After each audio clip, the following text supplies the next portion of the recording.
And this is Thought Crimes.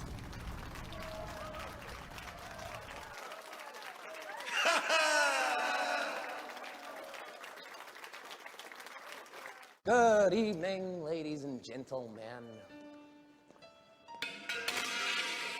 We are tonight's entertainment. I only have one question. Who the fuck you think you fucking with? I run shit here. You just live here. I want to sing y'all a brand new song I just wrote called Don't Trust Them New Niggas Over There. Now don't be a Negro, be my nigga. All right, help me out. Hold on. I ain't nobody's nigga. I mean, you somebody's nigga wearing this nigga top. Bitch ain't no legend. I'm the legend in this motherfucker. You can't be no legend and you 5 fucking years old. Ain't nobody can call somebody a legend. Oh. We'll do it live. No. We'll do it live. Fuck it. Do it live. I'll write it and we'll do it live. I ain't scared of you motherfuckers.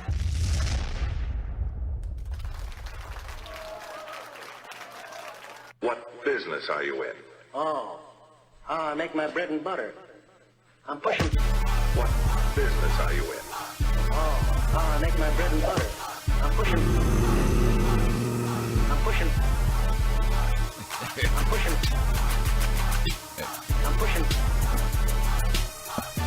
What business are you in? I make my bread and butter. Welcome to Thought Crimes, baby. Yo, what's up, everybody? Welcome to Thought Crimes, baby. Of course, this is your man, Sarah Solomon, along here with. And this is your girl, Sincere Ignorance. Yo, what's up, everybody? Good morning, depending on where you're listening to us in the world. Some of you all, this is your morning. I see some of you all saying good morning on your Madeline shit. And then some of you all say, yo, man, good afternoon.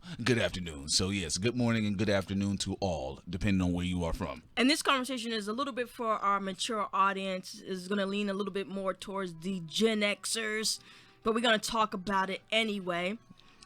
Basically, you shut out the millennials? Why you just saying I'm just saying, come on, you you know always what? coming for the Gen Xers. No, I'm saying this story is more for the Gen Xers of the interest. millennials, they probably want to know what's going on with Russell Simmons is a Gen Xer. Everybody in here that we talking about is a Gen X. Well, he's what he's. I think he's a young. He a young baby boomer. Something like that. Yeah. I don't know how old the nigga is. I just know. Is he older than Jay-Z? Gen X and I think he's older than young Jay-Z, baby right? boomer. Yeah. Y'all tell us about Moonhead Russell Simmons. Moonhead Russell Simmons. Is he a baby boomer or a young baby boomer? We're spilling some generational tea. Or is he an old Gen Xer? Well, he's 58. That sound like a. That sound like an old Gen Xer. He sound like a moonhead. A moon pie head. He's got the most unusually shiny bald head. They said he a young baby boomer. I thought he was a young baby boomer. So That's what I figured. I felt he was a young baby Terry boomer. Crews is a Gen Xer, and Isaiah Washington, he's a Gen Xer, right? I think he's Oh, that's Prince sipping on Hennessy. Don't excuse him. It's okay. He's drinking early in the morning. Alcoholic issues. No, I'm kidding. He's drinking tea. Russell Simmons, the entrepreneur. How come? I got a question. How come Dame Dash and Russell Simmons, they do not say entrepreneur? They say entrepreneur. Hey, people got accents. Entrepreneur. You know? Don't be hating. It's the entrepreneur. Don't be hating. I don't know what you're saying, Moonhead Russell Simmons. You always sound like befuddles to me. So Terry Crews is spilling some tea, but not really spilling tea. This is stuff that has to do with him. Real life that have to do with him. Snakes in the grass that he's cutting off. He decapitating these snakes in the grass that's been fucking with his life. And also Isaiah Washington stands behind Terry Crews, basically saying there are a lot of predators in the industry, and that he understands when you are when there's character assassination for telling the truth and being real, because he experienced that himself. I'm not saying being sexually assaulted, but he experienced people lying on his name. So he said he understands that Terry Crews is a good dude, and he stands by him. Now, here's some crazy shit. Some people in the chat room, not in the chat room, in the comment when we put the thumbnail up, they were like, they were saying he going after the black man. He ain't even calling out no white man. And I'm sorry, I like to elevate the intelligence of the audience. If Terry Crews is calling out Adam Vanette, who is a white man, who's a powerful white man in the industry that's close friends with Russell Simmons, that's calling out a white man. For those who was commenting, for those who were telling us that Terry Crews is only going after a black man, I want you to level up on your IQ and your listening comprehension skills. Terry Crews is going after a white man, and this is what all this fussing is about. In fact, when it comes to his career being whiteballed and him coming out and saying what he needs to say, it all started over a white man. Because Terry Crews was saying, look, this dude grabbed my junk, and Russell Simmons was the one who told me not to say anything. He was the one who told me, leave Adam alone, let's just move on from this, all this stuff behind the scenes. And he, sending him text messages and all that. So people forget that Russell Simmons is close friends with a lot of these predators. So when Terry Crews came out and he said, look, this dude grabbed my junk, I don't care, I'm talking about it, there's predators, he's a predator, and he grabbed my dick, and I'm going to tell everybody what this dude did. People forget that Russell Simmons was caping for this guy behind the scenes. And that's why Terry Crews is calling out Russell Simmons, saying, look, Russell is friends with the most heinous white men in this industry. If you're talking about Brett Faulkner, who's gotten caught with raping women, if you're talking about Harvey Weinstein, Terry Crews is exposing not only these white guys, but these black men and even some women who are people who try to defend these white men. And so if you're attacking Terry Crews saying like he's just attacking a black man, that don't make any sense. Like, think about it this way. Are you going to go after Terry Crews, who's a victim, who was, told to be quiet by a Russell Simmons? Or are you going to go after Russell Simmons who's protecting white predators? That's all I'm saying. Go ahead, Prince. Speak on this. Don't come after the entrepreneur like that. Don't. Leave the entrepreneur alone. Moonhead Russell Simmons. Let him breathe. He created hip-hop. Leave him alone. He created hip-hop. I got them Buddhist breeds. I ordered them off of Amazon. I had his book, Do You. No, I didn't. I didn't have his book. I didn't have his entrepreneurial spirit book of Do You, and then How to Think Rich or something like that. But it's pretty much the same old deal. I mean, look, with Terry Crews, he came out, and the fact that it's Terry Crews, y'all, that's just what surprised everybody. It's like, big ass Terry Crews, come on, man, leave him alone. But Russell Simmons was behind the scenes. Terry, can I talk to you? Yep. Can I talk to you? Yeah, man. What's going on? Yeah, man. So you said somebody grabbed your stuff. Wait, what? Somebody grabbed your stuff? Mm-hmm. Yeah, man. I was at the party. I was with my wife, man, and this asshole just yeah. I know, but think about this in the bigger scheme of things, Terry. I'm a big fan of your work. But think about this in the bigger scheme of things. Like this kind of like this type of thing that make because we are brothers. We're brothers behind the scenes. Like we are brothers. There's only so many spaces for us as the black men. So I mean, you're an entrepreneur. I'm an entrepreneur. You know what I'm saying? And I sound like that. And let's be honest.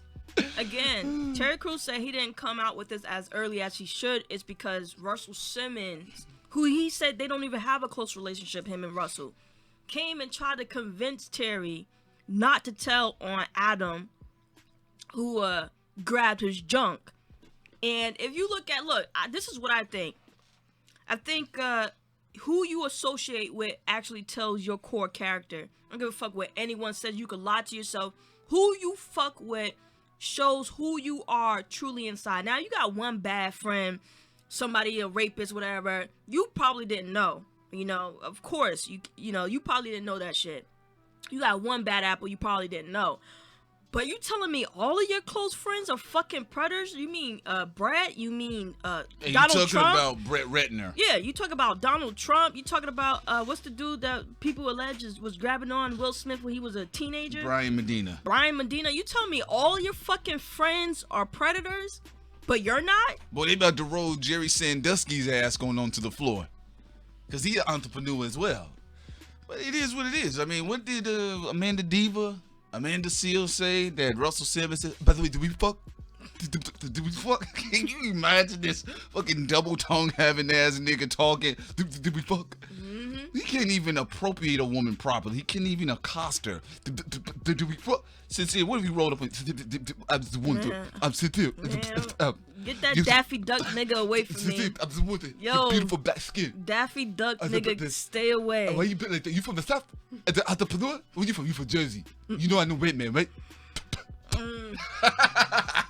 Be careful who y'all defend. Look, I'm just saying, y'all need to follow common sense. Russell Simmons already hangs out with sexual predators. Amanda came out and said he said some funky ass shit.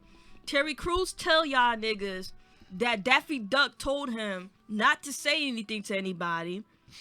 I ain't defending no Russell Simmons. But you know what's Fuck crazy Russell about Simmons. Russell Simmons, y'all? And I've heard shit about him from industry people, what they told us. That dude is disgusting, man. Yo, let me tell y'all something. Go back, if y'all remember, when Eminem was on his Skittles chocolate tour, and he said what he said about don't get a black woman, don't do this, that, and third. Moon Cricket, when he was on his Moon Cricket tour, right? And that was a big blowback. Benzino, Tyrannosaurus Rex built Benzino, came after Eminem via the Source magazine. He had a little campaign. He was like, I'm Malcolm, you're the Klansman, right? And so it was kind of kicking up, man. I was like, oh shit, man, look like Eminem is being destabilized because the Source and Benzino's campaign was effectively working amongst the whole Interscope Murder Inc. debacle as well. Well, guess what happened, right? So you know what they got to do? They got to go and get some Negroes to verify things in the culture. So they went to Mr. Russell Simmons and they said, yo, Russell, is Eminem a racist? Eminem is not a racist. I've known him for quite some time. He's a good friend of mine. He's a very good friend of mine. So I don't think he's a racist at all. So they asked him and said, yo, but Russell, did you hear about these tapes? Did you actually listen to the tapes? No. Look, y'all remember too now, I don't buy nothing out of Russell Simmons' mouth when it comes to this Donald Trump thing. Remember, he said at one time, so many years ago, that Donald Trump was his nigga. And Donald Trump publicly checked him. Why would you call me that? And he was like, I'm sorry. How much butter do you need on your biscuits, sir?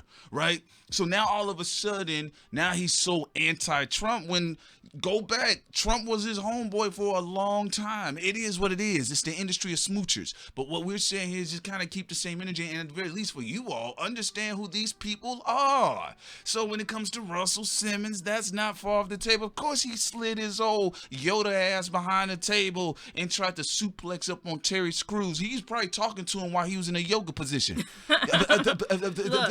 Don't say anything. Look, this is what Leave I'm him saying. alone. You're a big black man. We don't know Terry Crews like that either. But let's look at the fucking facts. There's always been people who came out on Russell, on Weinstein, on Bendino, whatever. Like Brian Medina. Yeah. You about to say Benzino. Don't put that on Tyrannosaurus Rex built nigga. Brett. There's always been people coming out on these people saying they were sexual predators. We even know people who are in the industry who say these niggas are disgusting, especially Russell Simmons, what he's done to hip-hop, gutted hip-hop. I haven't heard no rumors on Terry Crews. What, the only rumor maybe you could say is he may be bisexual? I don't know. I don't know that. Whoa, no, but I'm just saying. Whoa, maybe there's a rumor out about that about him. But I haven't heard no. Leave him and his flexing pecs alone. I never heard no one ever say Terry Crews was a rapist. We talking about Terry Crews rape. was a murderer. We talking about practice. Terry Crews is a drug dealing, all this other stuff. I've never heard anything about Terry Crews. And the back of Terry Crews' head is wrinkly. It is. It is wrinkly. He has a brain outside of his head. For me, predators are predators, and predators need to be taken down. It's not about being friends with Terry, being friends with any of these women who are out there or guys. It's not about being friends with none of these people. But if you are breaking the law, and you're raping people, and you're doing all this other stuff to people, you should go to prison. I don't give a fuck what you've done in your career, because I think a lot of people become biased based off of what somebody has done in their career. I don't care if you're Michael Jackson, Prince, whoever. If you've done some foul stuff, some funky stuff, you went against the law, you raped someone, you was someone who covered up a murder or covered up somebody getting raped or covered up anything, you need to go. You know what does need to go? Is that old boring ass Nas album. I just felt like putting that out there. Anyway, folks, we will be accepting phone calls. And if you want to share your thoughts on this and what Terry Crews has said and what Russell Simmons told him behind the scenes. And also, how do you feel about Terry Crews being treated in the media, even amongst this hashtag #MeToo wave, right? Or Time's Up? How has he been treated versus how he's not been treated? How have people kind of just left it alone? Move forward. And what do you think is going to be in game for one Terry Crews? Again, do you want to give the people the phone number? Yes, the phone number. Oh, well, first, do we have it out? Okay, the phone number is 281-899-0392. Again, the number is 281-899-0392. And I'm talking about laws that don't go against the Constitution, that don't go against human rights. We're talking about basic laws, basic cognitive laws. No murder, no rape, and things like that people still are treading over in Hollywood when they're trafficking kids, when they're raping women, when they're assaulting men and women, grabbing their ass, grabbing their pussy, grabbing their dick. That's what we're talking about. Caller, name and where you're from. Hey, what's going on? It's the boy Cookbook. I'm calling on the topic. What we talking about? These rapist motherfuckers? Well, no, we talk about Terry Crews coming out and saying the reason why he didn't come out at first to talk about Adam, the white dude who grabbed his junk, is because Russell Simmons called him and then also texted him behind the scenes to say, hey, don't do this. I'm friends with Adam. We are entrepreneurs. Don't talk about it. Let's just move past it. You have a wrinkly head. Hold on. So the white dude wasn't the one who touched him? No, the white dude touched his junk, but then Russell Simmons called Terry afterwards and told him not to say anything because he was on the Breakfast Club. He talked about it. He said Russell Simmons called him, told him not to say anything about Adam because Russell and Adams are friends. And he said, just let this is a one-time thing. He grabbed your junk, I understand, but let's move past this. So Russell was trying to convince Terry not to say anything about Adam, who Russell's is friends with. So he got touched by Adam and by Weinstein. No, he didn't get touched by... No. Cookbook, what you said? You said Terry Crews. They gang raping Terry. When that Me Too shit came out, he was talking some, you know what I'm saying? He came out as a male. I'm like, as big as your motherfucking ass is you serious?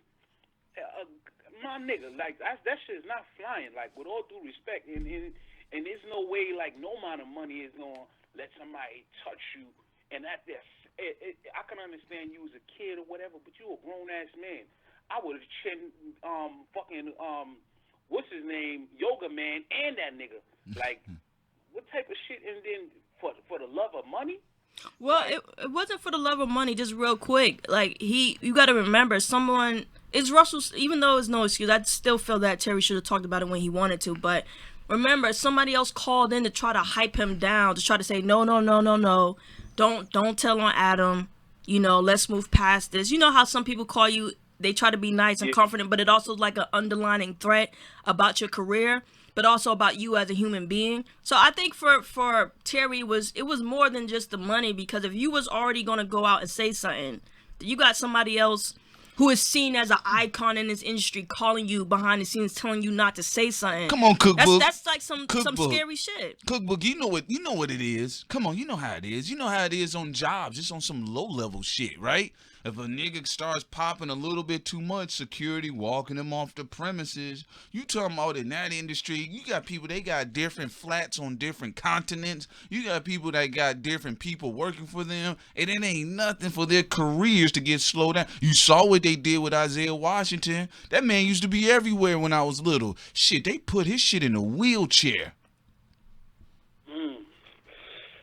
That's kind of hard, because, you know what I mean, it's like, my thing is, like, how can you sleep at night, my dude? Like, you know what I mean? With all due respect, I'm not, you know what I mean? I don't try. I try to put myself in these people's shoes, but at the same time, it's a certain things you're gonna condone. Like, even with the whole gay thing, you know what I'm saying? Like, what's going on out here in this world? Like, it's kind of sad because we can't even raise our kids. You know what I'm saying? Because this shit is being so pushed down America's throat, and it's like, we can't even have dialogue saying, like, yo, I wasn't raised like this. I don't condone this type of behavior. You know what I'm saying? If this is what I stand for, how can I be crucified for something that, you know what I'm saying, I don't condone? But I respect you. That's what you do. but I could speak my, you know what I'm saying? And there's certain things we just not going to condone. Well, you know what? Anybody under the bus, if that's the case. But here's the thing about it, but I do want to kind of keep it more focused just on what's going on with Terry Crews. Like, hey, man, look, let me tell you some Cookbook, who I think you got one of the funniest names that I ever called in. When you told me your name was Cookbook, I'm like, here we go with a trolling nigga. But you start talking serious. I said, well, shit, I guess the nigga's name is Cookbook. But this is the thing about it. What I will say this, Cookbook, is that it's part of the reason why, like, we're not all that interested in a particular type of space. Like, Sin knows me. I have a short temper with certain things. Like, I kind of get, like, real aggy about certain stuff. Some of the stuff I've seen those guys kind of tiptoe around on some Michael Jackson Thriller shit. They, like, you know, it's like you said, how do you go to bed at night knowing that, at the very least in front of your woman, you wasn't a man? You know what I mean? Like you can take some L's privately, but when you stand in front of your woman or you stand in front of your kids, you know, and the kids ain't gonna exactly call you a bitch, but they gonna think less of you. Your woman ain't gonna really say it, but it's gonna be in the back of her mind. Like, as a man, you know, some of these guys are being disrespected and they're still going to sleep at night, which is why I respect Isaiah Washington. He's like, well, it is what it is. But no, Isaiah Washington is back in Terry Crews though. Well, no, he isn't. You know? Yeah, I agree with you there, but I'm just talking about individually. Like, I even like the fact that Terry Crews is like, yo, I'm gonna stand up on this shit. That's perfectly fine. But there are other guys in the industry where this stuff happens on a reoccurrence for them, and they are going to bed on some craftmatic shit. I personally think that you know, not thinking twice about, you know, their independence. I personally think that Terry Crews is brave though. Because people forget, even in the music industry, in the movie industry, these industries were built on cartels and built on gangs and different things like that. If you talk about Italian, if you talk about Jews and different things like that. So for him to go out there, call out Adam, and then, like, you're calling out a whole order. You're talking about Russell Simmons, who's holding Adam dick, telling another black man not to say anything, telling another black man to shut up. Adam is my friend. Don't say anything. Like, are we going to discuss that first before we go into the psychology of Terry frozen in time when he got his nuts grabbed, or what he should do? Should he get arrested? Shit shocked him. Come on now. He was shocked. That shit shocked him. You know, and everybody's, you know, acting like they would do this, that, and third, but somebody grab your shit at a party and your immediate reaction, I'm about to snap this bitch's neck. Oh, fuck, I got a career. Caller, you're now live with Thought Crimes. What's on your mind? Hey, what's up, man? How you guys doing, man? We're doing good. It sounds like you're driving an Uber while you're talking to us, but go ahead. I'm on the road, man. But, I just want to say, first off, man, I respect what you guys talk about, man. I'm always listening to you guys now. You guys talk about the important shit, not the bullshit that's going on, running around, you know what I mean? So that's much love for that. But one of the things that I want to see on the whole topic is, like, I'm happy this dude, Terry, came out and said what he got to say about everything that's going on and didn't listen to Russell Simmons bitch ass, because, like, on the real talk, a lot of this shit is going on, and people are afraid to say shit when it comes to their money, their careers, and their livelihood. You know what I mean? And you still got to think about the whole testosterone part about it. It's a big ass dude. You'll come on and tell some nigga grab my dick, and hey, I can't say nothing, or I didn't do anything about it. You know what I mean? Yeah, no, you're right about that. You're right about that. It's crazy because as to seeing what you stated, which, you know, I'm definitely in unison with.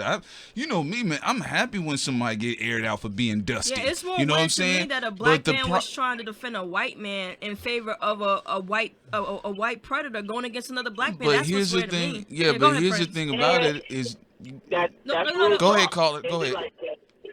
I'm a dude, like, I grew up in the islands, you know what I mean? So. Yeah. And you guys said something that was earlier that was real important. Like, we always have this saying that they show me a company, we tell you who you are type shit. You know what I mean? So there's no way I'm going to sit here and think like, okay, you're fucking around with this dude, and he's out here grabbing dick, and you guys are close friends, and I don't think you're not grabbing dick too, nigga. Nah, sir. That shit don't work like that. You know what I mean? But one of the shit that I looked at was very important. I got to give this dude, Terry, the respect for at least coming out and say what you got to say, because a lot of times you will think it's just like females that's going through the harassment shit in the industry, and not think like there's a lot of niggas out there that's getting their ass slapped up, but they can't say shit because, hey, you got to think like, you you know, we as black people, man, the last thing we start cloning nigga for that shit, you know what I mean? We might give a white dude a pass and feel bad for the nigga, but as a next nigga, we started cloning them, you know what I mean? Yeah, very important. And then I want Prince to talk because he want to interject. Every time I hear a white man come out and say, "Oh, this white man raped me," or "this touched my nuts," whatever. Oh man, no, that shit's messed up. Terry Crews come out, say, "Yo, this dude grabbed my nuts. I didn't know what to do at the time. Things running through my head. I might get arrested. I don't know what the fuck may happen." So he didn't do something at that time. Then I got another black man calling me, telling me not to say nothing because this predator is his friend. Like, come on, people gotta be real. Go ahead, Prince. Yeah, well, it's because in this country, it's because of the viewing of what black masculinity is. Black masculinity is fractured, it's controlled. People make money off of it, and then when you have somebody that tries to assert themselves and say this is what happened, even when they're trying to take their own agency of their black masculinity, which is what Terry Crews was doing when he said, look, I was violated as a man. Yes, I am a black man. I know I've always played the big scary black man or the big humorous black man, but as a black man, as a man first, I am very comfortable telling you all publicly that I was violated as a man. And what happened? Most people was like, because of his black masculinity, because of his imposing figure, they made fun of him. And in fact, they told him, shut up, you should have fought back. But when we're talking about women, nobody tells a woman, you should have fought back. You should have beat the perpetrator's ass right then and there. Y'all treating Terry Crews like an animal. That's what I personally think, because he's brave enough to talk about what happened, even though he should have defended himself at the time. He felt that way too. A lot of things sometimes run into people's mind where they shock. But y'all not even talk about the fact that another black man is trying to protect a white predator and telling another black man to shut up because that white predator is his friend. Like, well, come on. But, all right, this is my thing about it, right? This is my take on it. I don't even, like, for me personally, I know how I roll. So if somebody did that, I know, like, what I would have done, like, how I get down, right? I'm not telling Terry Crews what he should have done, because at the end of the day, he's a victim of sexual assault. Because he's a black man, a big black man, you guys don't perceive him being a victim of sexual assault. But as again, if a man comes across and grabs a woman's breast, right, and she gets quiet and she walks away, and then she comes back later with like a lawsuit, or she gets somebody to investigate, but nobody tells that woman, well, you should have beat that person's ass at that time. Again, like I say, even keep the white guys. That's what I'm saying. Even with the white guys, I tell people, keep the same energy. So no, I'm not gonna sit up here and say what he should have done, because then if that's the case, then I gotta tell a woman, yo, well, you should have beat his ass. You know, come on, facts. Caller, name and where you're from. Hello, Thought Crimes. My name is B, and I'm calling from Atlanta, and I just wanted to make one quick statement. I think Terry Crews does not realize that he radiates a lot of sexual energy.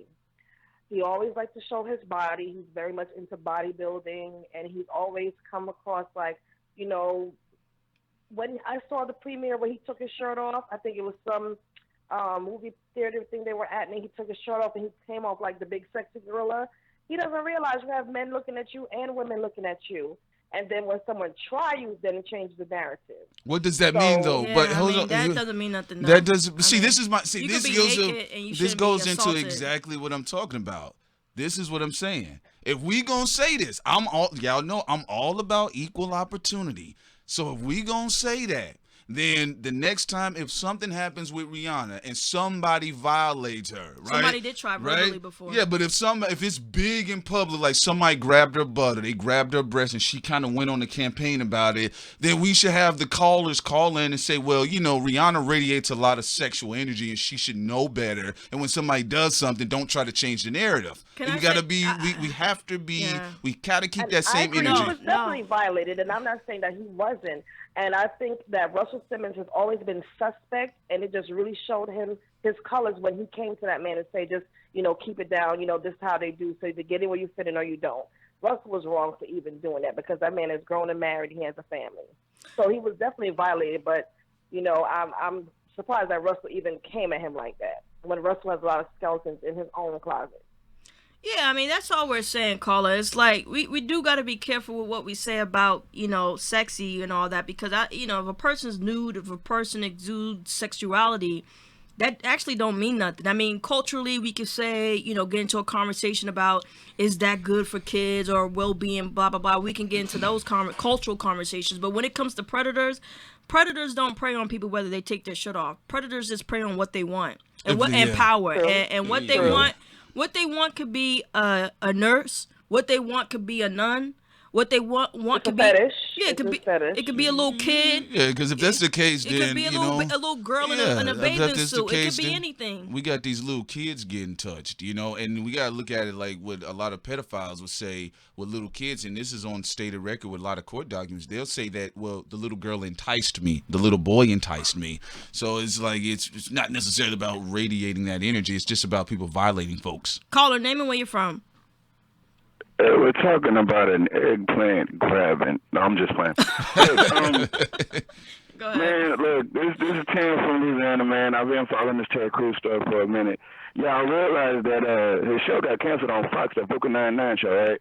Yeah, didn't they move it to another station because they said Mark Hamill stood up? That was a warning shot. They said, basically, if you really look at how this all laid out, instead of firing just him by itself, they was like, we were in your whole damn show, and everybody on it, and people were upset. It was like people visibly upset all over social media. They was just tweeting and texting and just telling everybody this is wrong. We love this show, blah, blah, blah. All of a sudden, out of nowhere, NBC just picks it up. All right, and that's man. the first time I've ever seen a show move networks, too. That was the that first time seeing that. Well, that happens in Hollywood, man. Yeah, that was a warning shot.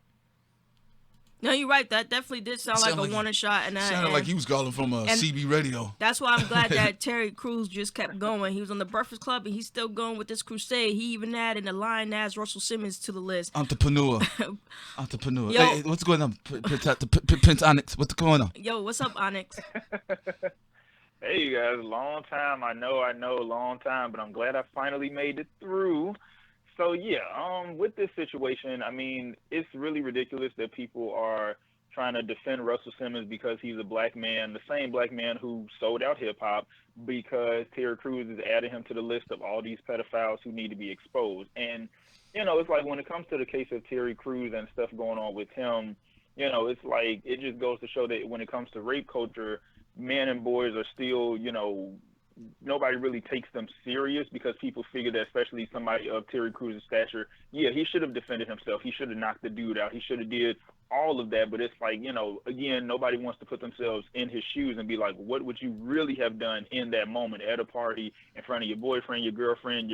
What if it was in front of your mother and your father, So it's like nobody, knows what they would actually do if it really happened to them. Yeah, what, Prince Onyx, this is my thing about it. And I'm going to be honest with you. I've joked about what happens when people do certain things. Like, come on, like I've seen niggas step on each other new shoes and it's on, right?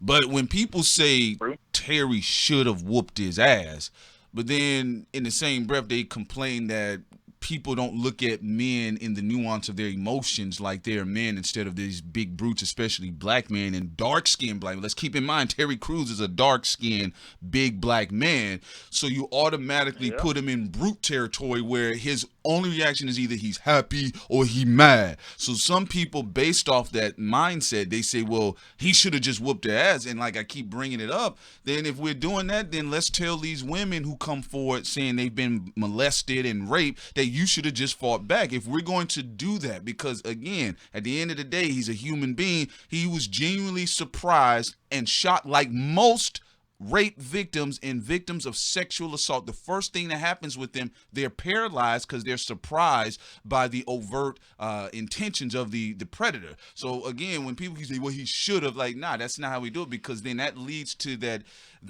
society that doesn't look at men in the nuance of their emotions, that we go through shit too as well. Yeah, and I also think, like, even when it comes to women, they're very disgusting towards women too.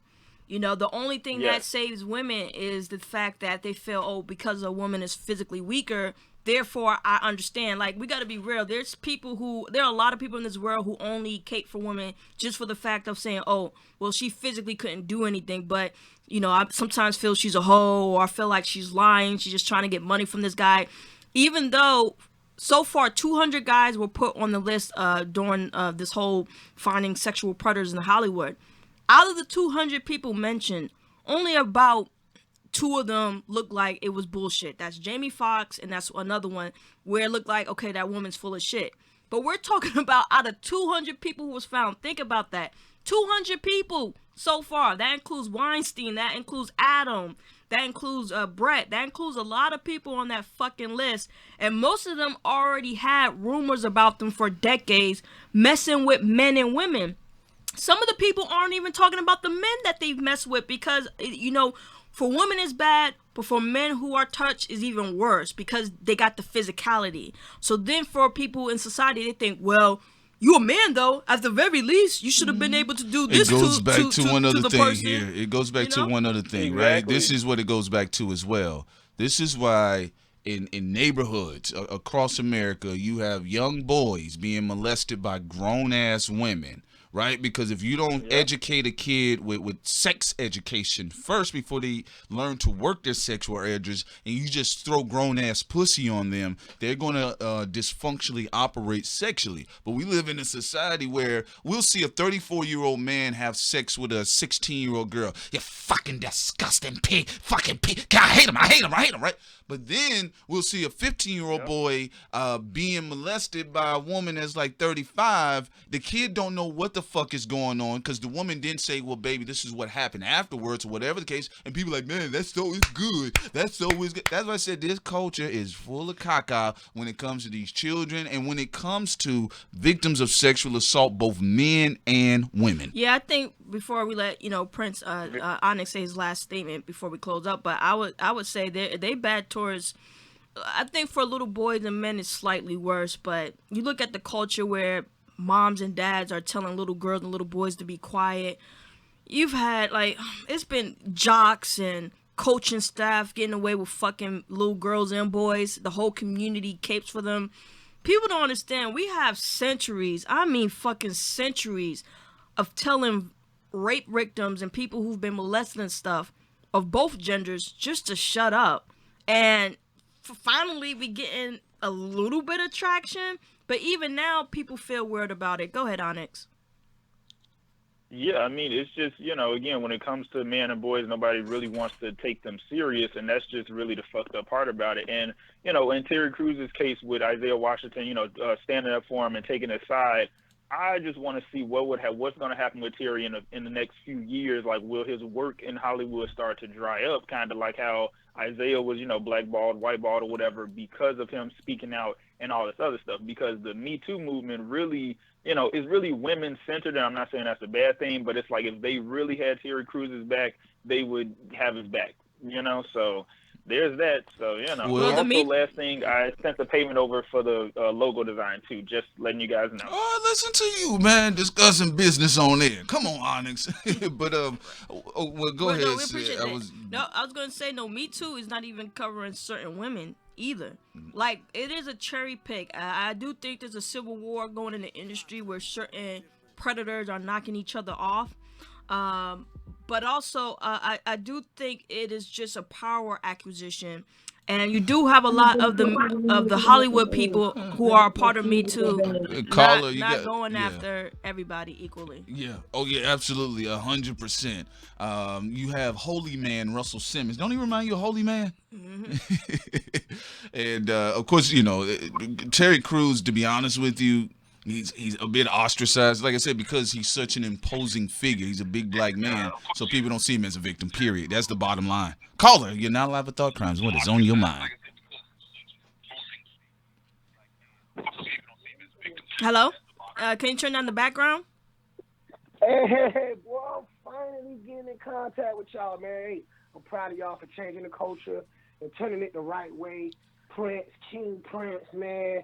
I love y'all. Y'all inspire me to do what I do. I'm from Miami, Florida. You can call me Young Dookie the Gore.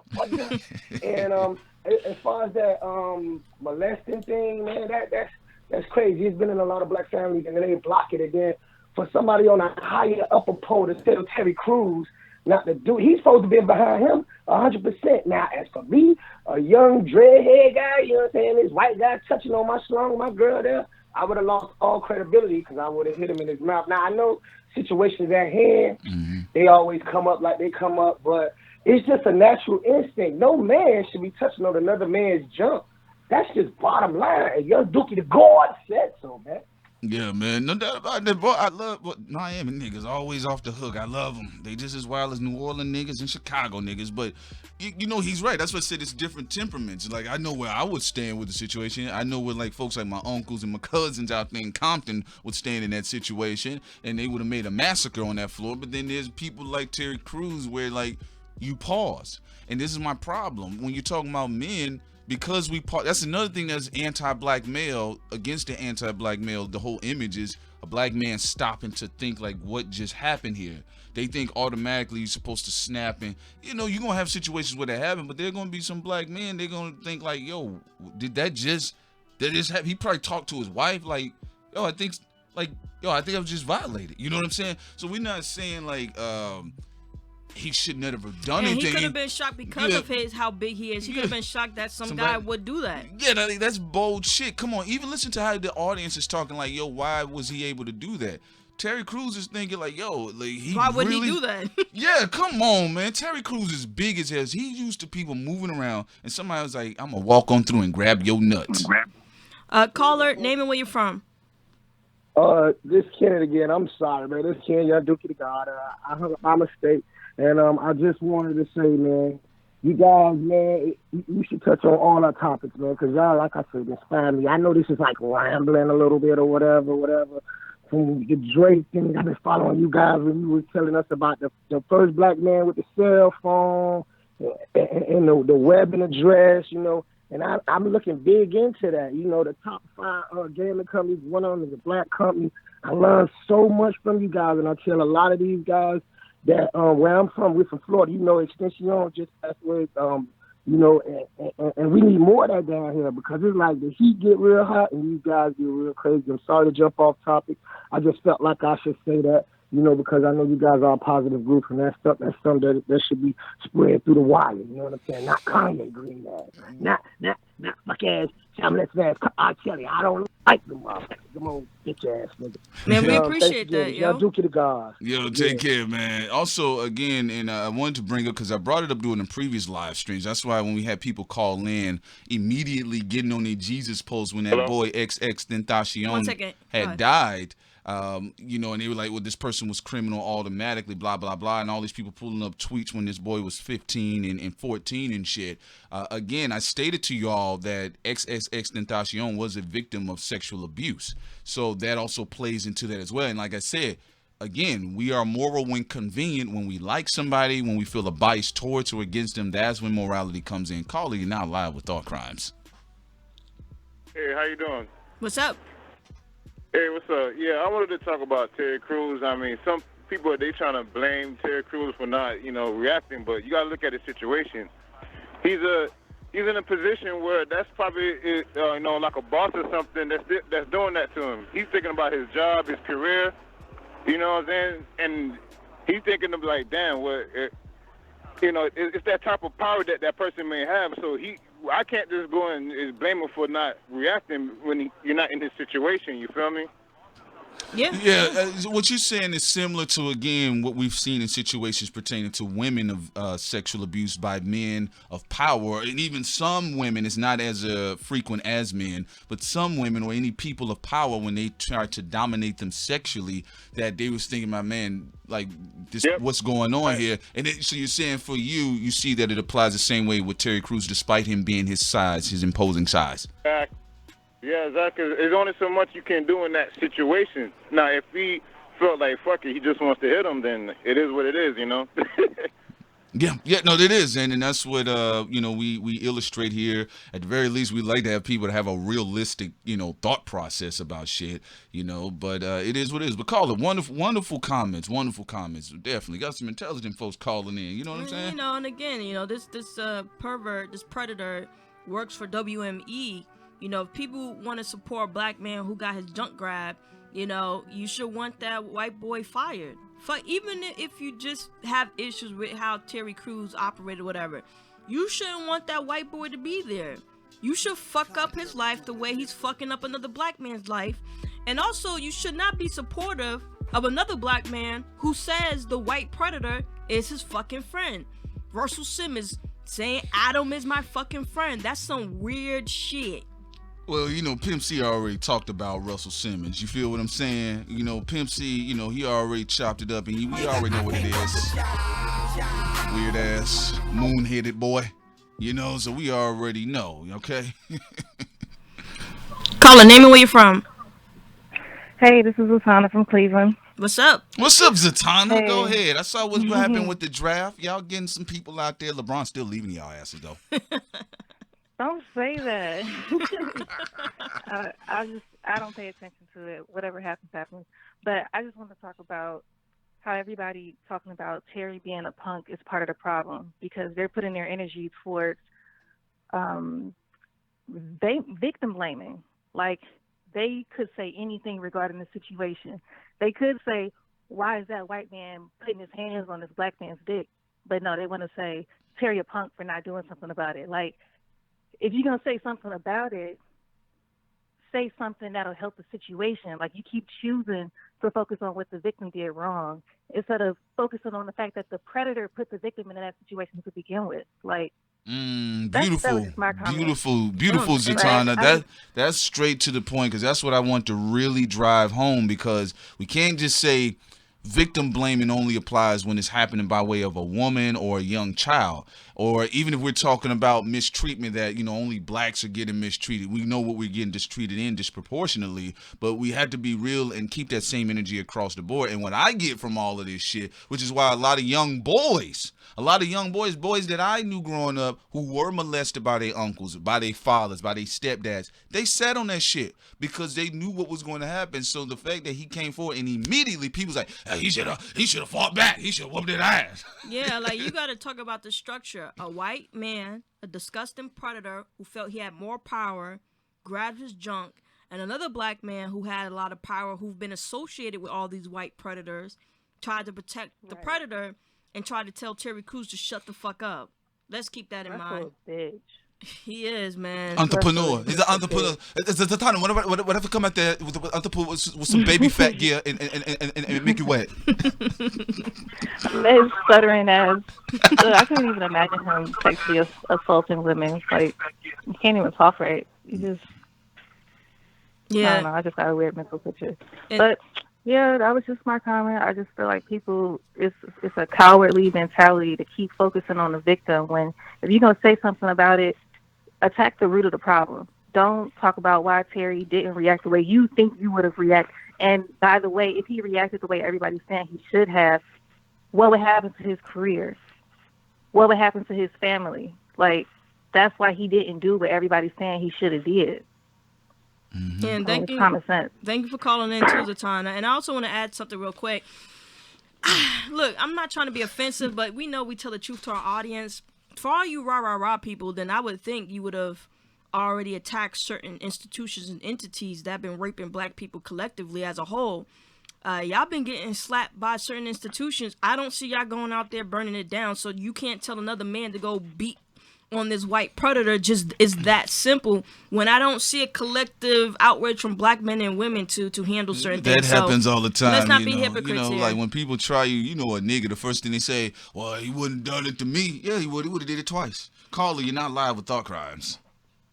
Yeah, man, just to piggyback on what you're saying, man, this player from the Bay, man, but, man, all these dudes talking this shit in the conversation, but fall flat during the situation, man, because, I bet 80% of these dudes talking about they fire on some dude would be stuck just like Terry, man.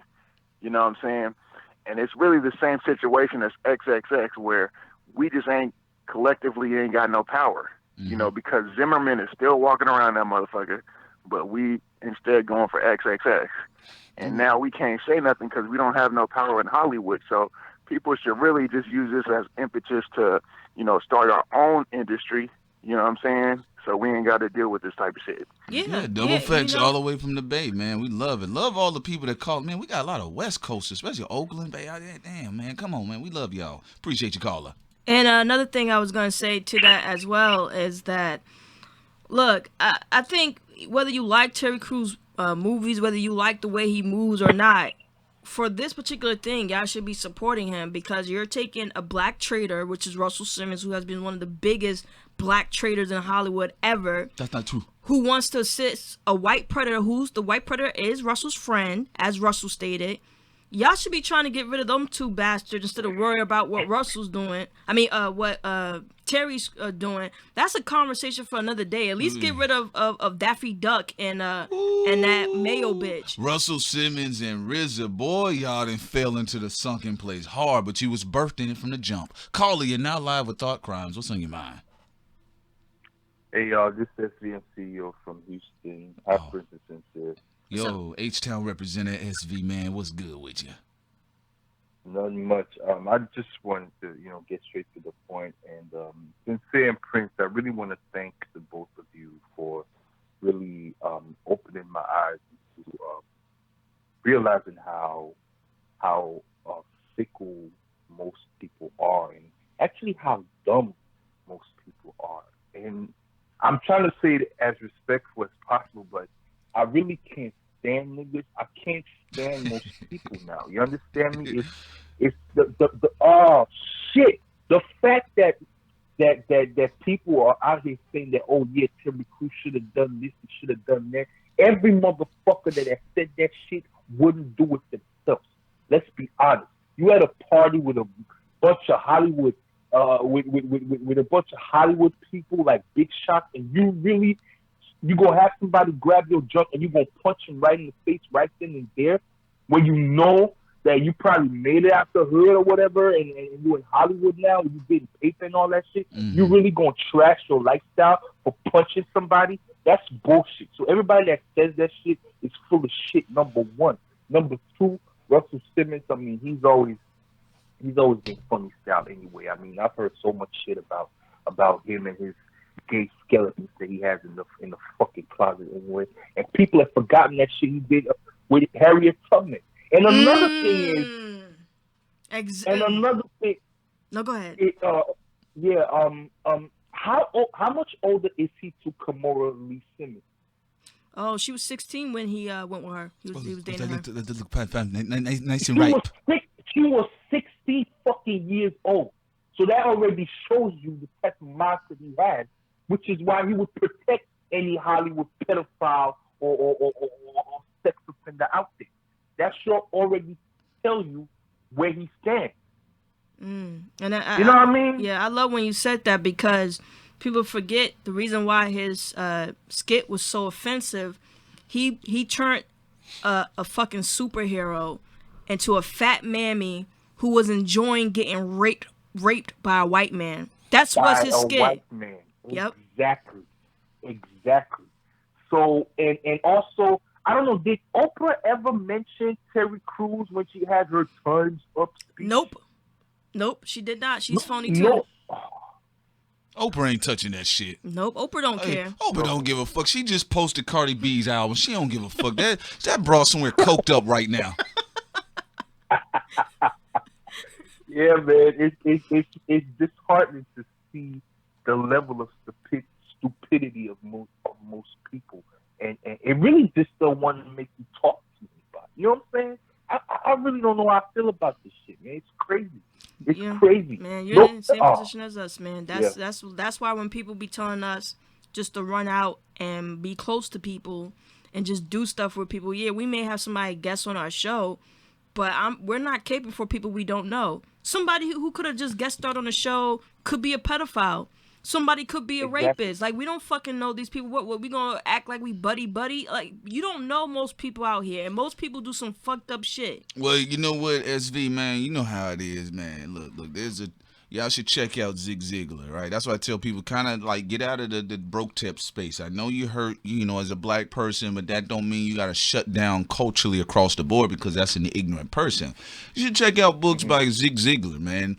And he's a sales tactician, one of the legends in the game. Like, I know people always like to go to pimps and Macs and shit, but you need to go to some of these people who made all this money. Go and read books by Lee Iacocca, and they talked about the psychology of the human being, and that most people are open books. In fact, 90% of the people you come in contact with, you don't even have to have a real conversation with them. All you got to do is ask them a couple questions. They will talk about themselves for the next hour. And so people are open books like that. So these are the same type of people who look at these celebrities and how they live. They think, well, you know, I've seen this person do this, that, and third, or I've always seen them around. This is who they are. But they're not understanding, which is why they always get shocked when they get behind the scenes with certain people, or when they meet their favorite rapper or they meet their favorite actor and they don't move the way they thought they were supposed to move, and they get upset because they held onto that facade. But you got to understand what goes into that facade and that image. Marketing, media, corporate manipulation, marketing dollars, all those things, it's money put into that to push that type of image of who that person is or who you think that person is. But when you catch them one-on-one, it's really who they are. If they're an asshole, they're going to be assholes one-on-one. Yeah, you're right. You said Lee Iacocca? Yeah, Lee Iacocca of Chrysler. Check him out. Check out Zig Ziglar. You have a matter of fact, I'll put something together, man. We'll put it in the description box. Yeah, I'll put something together, and then we'll have it in the description box so y'all can check it out. All right. All right. Thank you so much, guys. Y'all take care. You too, man. And you know what the caller said is real. Y'all talk about Terry Crews. I don't recall Terry Crews turning Harriet Tubman, who fought for your rights. I don't recall him turning Harriet Tubman into some fat ass mammy who was enjoying being raped by some dusty mayo man. Pause on that. And also in that same skit, he had a cowardly black man in the closet filming the rape. Hey man, if y'all want to sit there and stand next to Mr. Moonhead boy, that's all on you, bro. What was that skit called? I just want to show the image of it. It's what was the it called? Def Comedy Jam. Def Comedy. And Harriet then Tubman. when he got the blowback, Mr. Yoga Holy Man, he got defensive. Yeah, he did. I think the skit was brilliant. The skit is brilliant. Let me see if I think they removed it. Look at that. They Well, removed you it from the can't find it no algorithm. more. They removed this shit from the put Russell Simmons. Let's just see the image of it. Let me just put it. You could have just put also try to put See what Russell pops up. Simmons, Harriet Tubman. Sex tape. Wait, it looked like it shows it here. Wait, who's this? Hold on. Let me see. See if it's right here. This is it. Hold on.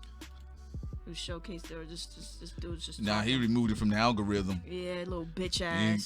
The entrepreneur. Little stupid ass. That's the power of the entrepreneur. Okay, let's see what this one is. This last one I'll check to see if it's it. Little dusty ass removing the whole. Yeah, they shit. removed it. They removed it because now you just have people in their reaction videos left up. All right, well, I just get an image of it. Yeah, just get an image and. Yeah, here we go. Ooh, that's a perfect image. Ooh, hurt him, boo, hurt him. This is what he turned Harriet Tubman into. A legend in the game. A fat, loudmouth mammy. And had a cowardly black man in the closet. Who enjoyed getting fucked by some ugly ass mayo dude. All right. Who's his slave master? That's enough. Yeah. I'm about. Oh, wait a minute. This one too. This is the last one. Oh, that's the one right there. That's a good one. Yeah, I'm about to go to another scene. Show it to y'all real quick. Them desperate ass actors. Yeah, before we open up, we're gonna take a pause in the calls real quick. We're gonna get back to it, but let's show. We gotta show y'all something. Being an entrepreneur. Let me show you something. The screen's gonna be black This for a is what second. gets you.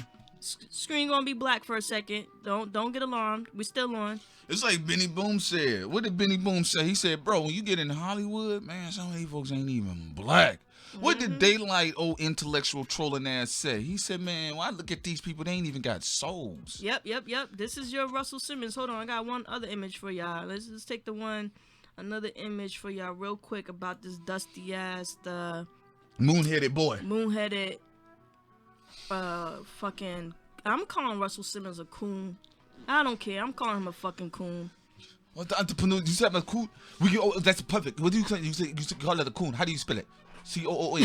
We can put that on the side of a shoe. You know, it could be the re-urgent and the relaunching of Fat Farm. Fuck Russell Simmons. You want to fuck me? No, I'm fuck Russell Simmons. Okay, entrepreneur is bit. Fuck that dude. That dude is a monster.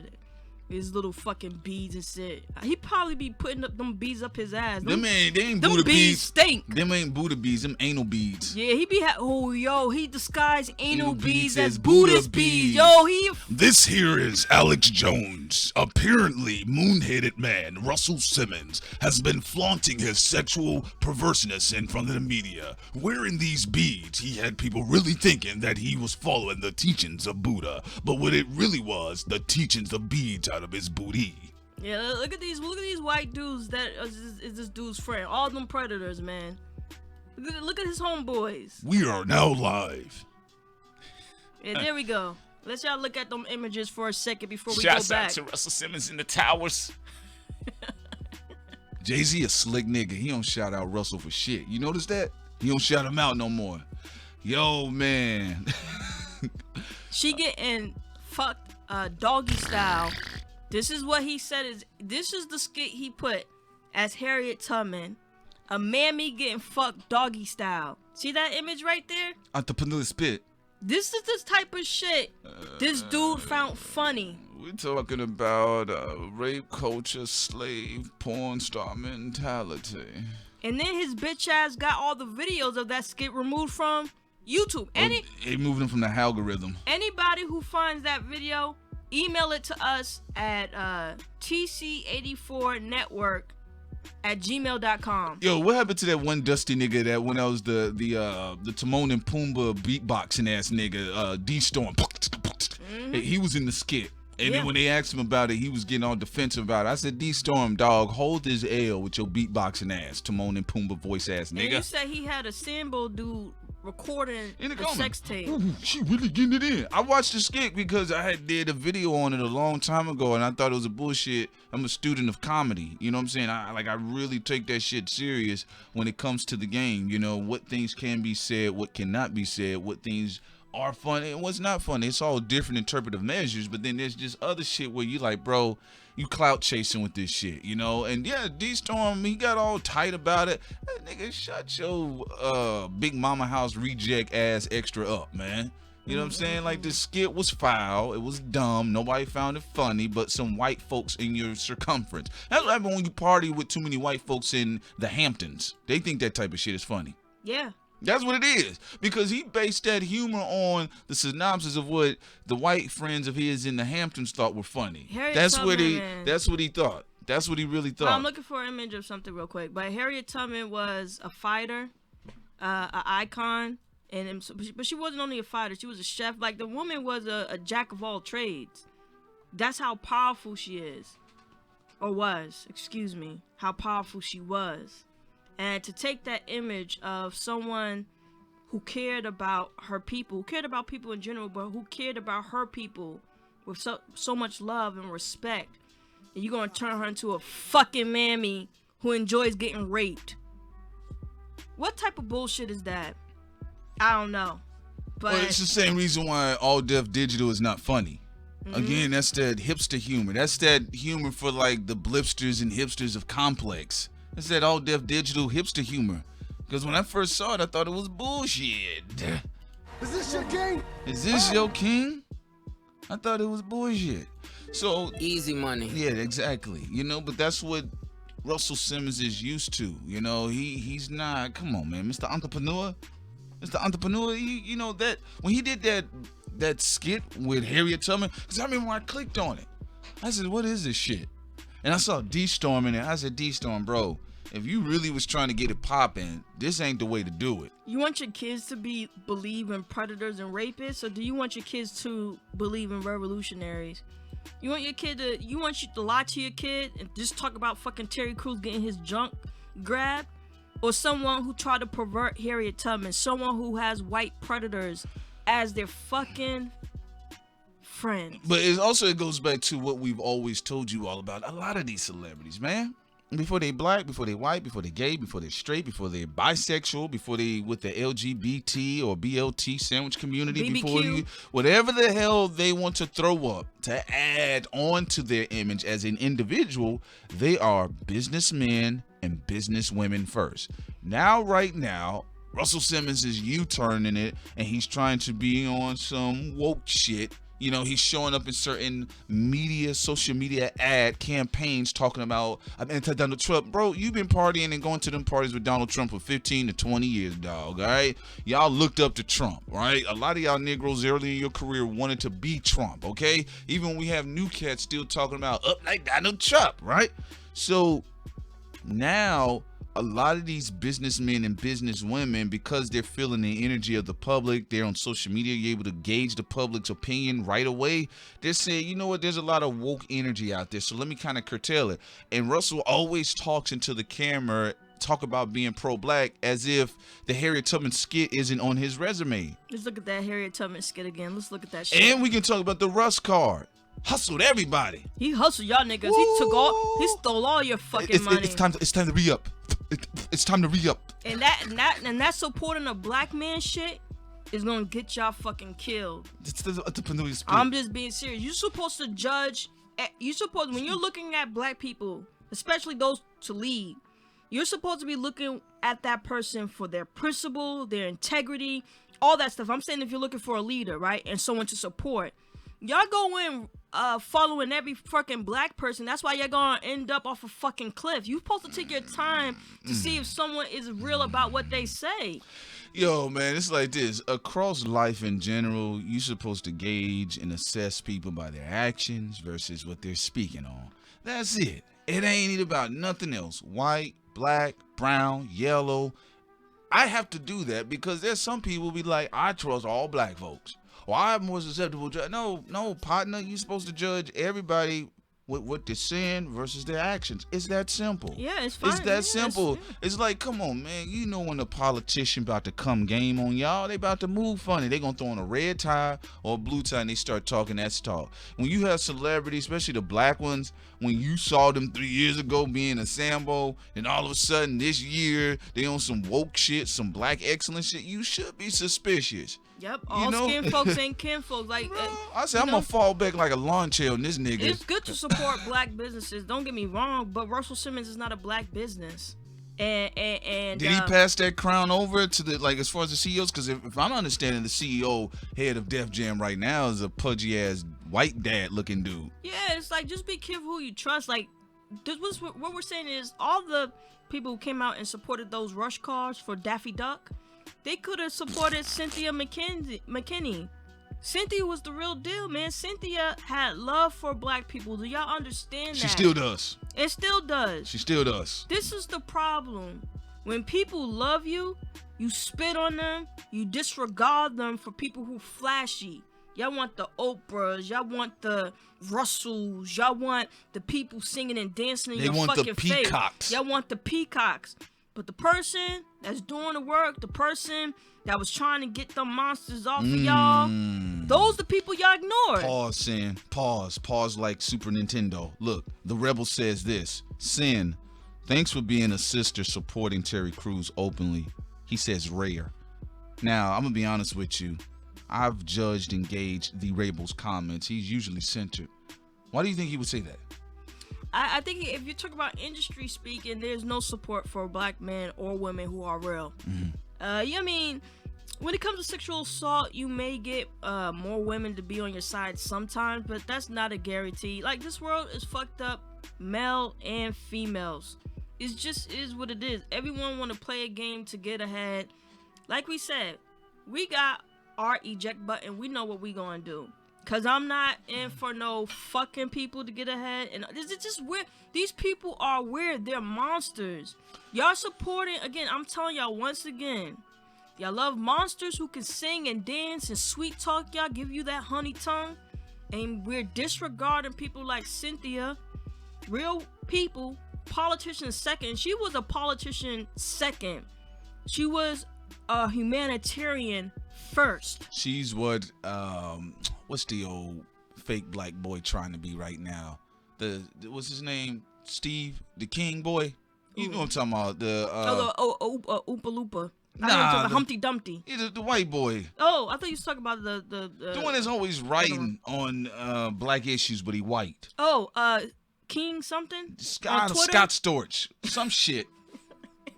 Like, people they gave him, Scott Storch, more of an listening ear than they did Cynthia McKinney. You know, and I grew up in Atlanta. I knew what Cynthia McKinney. Man, come on, man, my folks was working with her father, man. She was the real deal, right? And I tell people that's why. Oh, they told you Sean King. Thank you. Yeah, Sean King, Scott Storch. But anyway, like, look how many people have given Sean King an ear, a lending ear, and people go right back to being cognitive dissonant. I'm like, yo, he's white, right? That's not an issue. Okay, then. So whatever. Let's just leave it on. Like, this is what we're saying, y'all. A lot of people don't understand us sometimes when we're talking. Like, we have dark satirical, intellectual humor and observational humor. That's what we do, right? That's who we are. We stay in those lanes because we know how funny the public is. We're not saying, like, we have the beautiful callers that'll call in, brilliant. They'll say our thoughts, they'll share their thoughts, and they keep it pushing.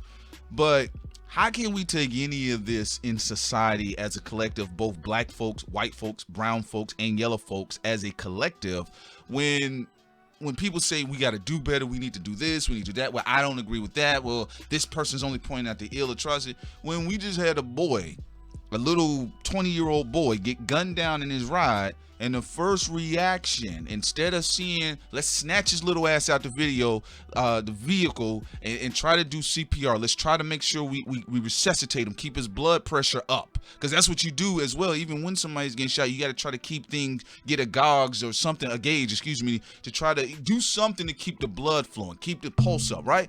The first thing people did was pull out their stanky, janky iPhones and their Samsung Galaxies, and they began uploading on WorldStar. They began uploading on YouTube. We don't even know if X's life could have been saved. If we would have had that situation happen 30 years ago, statistically, scientists have proven people were more amped to engage in trying to apply first aid. Now people apply their phone to the situation. So again, we're living in a culture. Well, some of the people said no. There were people recording, but there were also people who did go and try to resuscitate him. I saw the video. No, they were not. Them people, they tapped him. You okay? No, situations like that, you got to see what you can do right away. But that take charge action is dead. Social media has dulled that. That take charge. There's people who get their ass beat in front of people. There's women who genuinely get their ass whipped by somebody on the train who doesn't have a weapon, and people will stand there and be quiet. This is when Prince and I get in a little bit of a difference, because I don't believe that anything has changed. You know, when I look at them lynching postcards, nobody got up and stopped those people from getting lynched. You know, they took photos of it too, and they sent it out to different states. That part I agree with you on. No, actually, this is what I'm saying here. I'm talking about in the space of black folks, right? Oh, okay? So you feel black people have lost their... They've lost their way. Okay, yeah. They've lost their way. Yeah, they've lost their way. They've lost their way. Black folks, we can no longer hold morality over white folks. Yeah, what Prince is saying now, I agree with that 100%. You know, because if we're talking about the past and we're talking about white people, no, we saw them take photos of dead bodies. They didn't give a fuck. But he's talking about the consciousness of black folks. Then yeah, it's true. Back then, you know, black folks weren't taking had a lynch mentality and taking photos of dead bodies and all that shit. Black people weren't doing that. Yeah. Fast forward to now, they're doing the same behavior that a lot of white folks was doing when they were lynching people and taking photos of it. Yeah, because and we're gonna have a later stream about the context of the X situation and what it represents and what it means in the culture, because I think there's something important that a lot of us are walking away from and we're missing here. I told Sin, like, I've seen dead bodies, I've seen people get dropped in front of me. That's not like necessarily anything surprising, but it's the cultural reaction to it. Like, even like we didn't want to cover too much on it without coming across as exploitative. You know what I'm saying? But, you know, this country was exploitative in its essence. So it's just the same spirit that this country was founded on. But then we have these high-minded moralist people that like to wave their flag in people's faces and tell you where you're wrong or where they feel someone else is wrong. But again, one thing that was very disturbing for me is when I saw that boy in that vehicle and I'm looking at everybody just taking pictures. Like, and it was like, don't get in the way of my shot. Because even when, like, some people kind of look, it was like everybody was careful not to get in the way of each other's shot of his dead body. You know what I'm saying? And nobody was like, let's snatch him out the vehicle and see what's going on. Like, because like, my mother's from the medical field, and I've seen people on set, when something happens, they try to, all right, time is of the essence. But they sat there, and when they start seeing his body lean against the car door, they's like, ooh, another angle to take the picture of. Because I think that started with the paparazzi culture, too. Yes, it has. We had the old way. Outside of the Roman Colosseum and all that bloodlust, but people didn't have technology to take pictures of it. But if they did, they would have took pictures and recorded so they can masturbate to people fighting and dying Death again. Porn. But the fast forward when we actually had the technology on our side, plus the bloodlust, You could start with the lynchings, of course, when people were taking photographs of that and passing them off as postcards. Then fast forward to the paparazzi era. This is before social media, where, if we're talking about what happened to Princess Diana, if we're talking to what happened to celebrities, where they were like taking pictures of people, kids and stuff. If they saw a celebrity fall off the balcony and stuff, they would record it and all that. So it started with the paparazzi. Then when social media came about, mixed in with the TMZs and stuff, people was like, yo, and the OJ trial. Good point, the OJ trial as well. That's actually, that kicked off a new form of television coverage as well, with the OJ Simpson trial. Check it out. People were like, yo, we could be our own paparazzi, man. We can record our own dead bodies. Yeah. That's why that white boy was in Japan recording death culture. And I'm gonna be Paul Logan. Paul Dumbass. And then I was thinking about it, because everybody was trying to be moralist to get on him. And I'm like, what would make me think, besides him being white, because that's a factor, but outside of him being white, what other reason would he think that recording dead bodies on camera will be okay? What made him think that would be okay, besides him being white? Oh yeah, because our culture was already engaging in that in a professional sense, if we're talking about the paparazzi. But it's always been there though. Like even with the Logan Paul situation, like I'm who I am. I know where my faults are. I know where my flaws are. It is what it is. I ain't gonna even be self-centered about this and make it about me. I'm just saying, Prince, I know who the fuck I am. I know where I'm not. I know what I'm just not into, right? But when I really think about this X situation and even the hip hop commentators and even I saw people who didn't even listen to none of the music, knew who the fuck the little boy was. They making 3-hour live streams on it with their suit and ties. There's one guy he covers economics, and he covered the X situation ad nauseum. That was the most views he ever got in his chat. So what we're saying here is that the audience rules too. That's true, because in with Caesar, yes, and the Roman Coliseum and all that, the stadium, he would ask the people all the time, when someone would lose, he would ask the audience, death or should the person live? Yeah.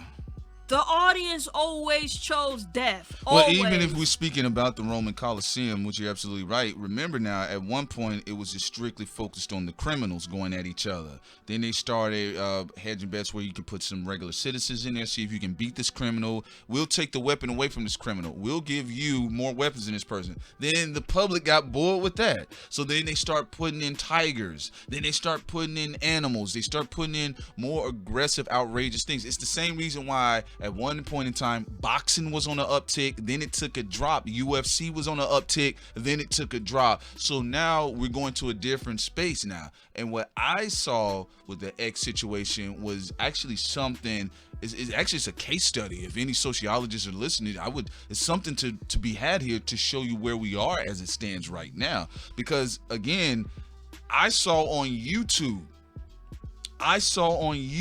there were YouTubers who had reaction videos with X's death video. Yes. And they also was using his death photo in their thumbnails.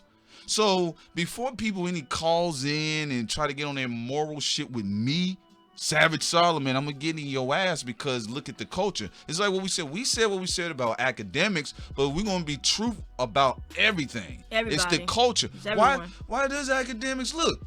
Like he said, he's selling the coke that's hot.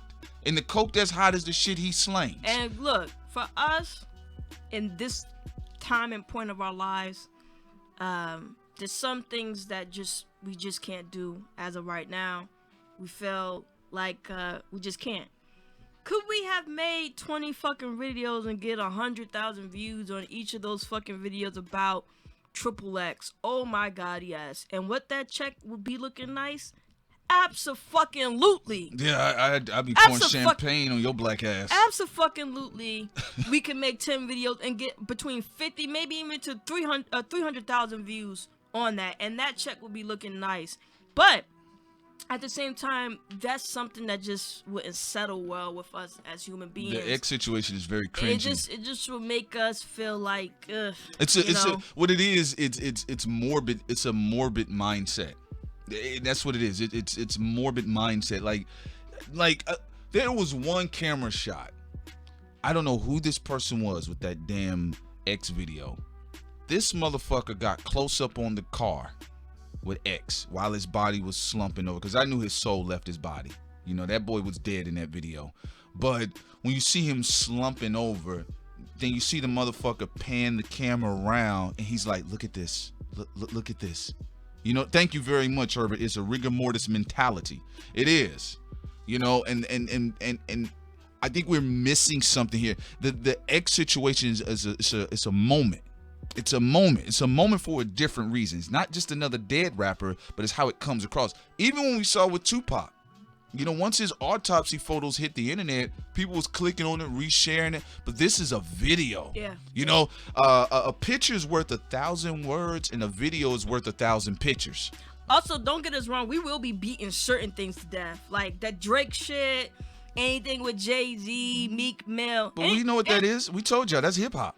Anything where it's not this. I mean, this, seeing his dead body floating around, all that, we can't do that. But if it's some hip-hop shit or hip-hop conspiracy or industry people going after each other behind the scenes trying to get one, talking about it, knock each other over, I'll cover 100 fucking videos of that as long as your asses be there. Yeah. But when it comes to death photos and videos and stuff like that, nah. That shit was so weird to me because the same people that was resharing it, and I saw some of the YouTubers who were always on their Broke Tip tour, they posted the video on their page. I unsubscribe for their asses. You hypocritical bitch, you.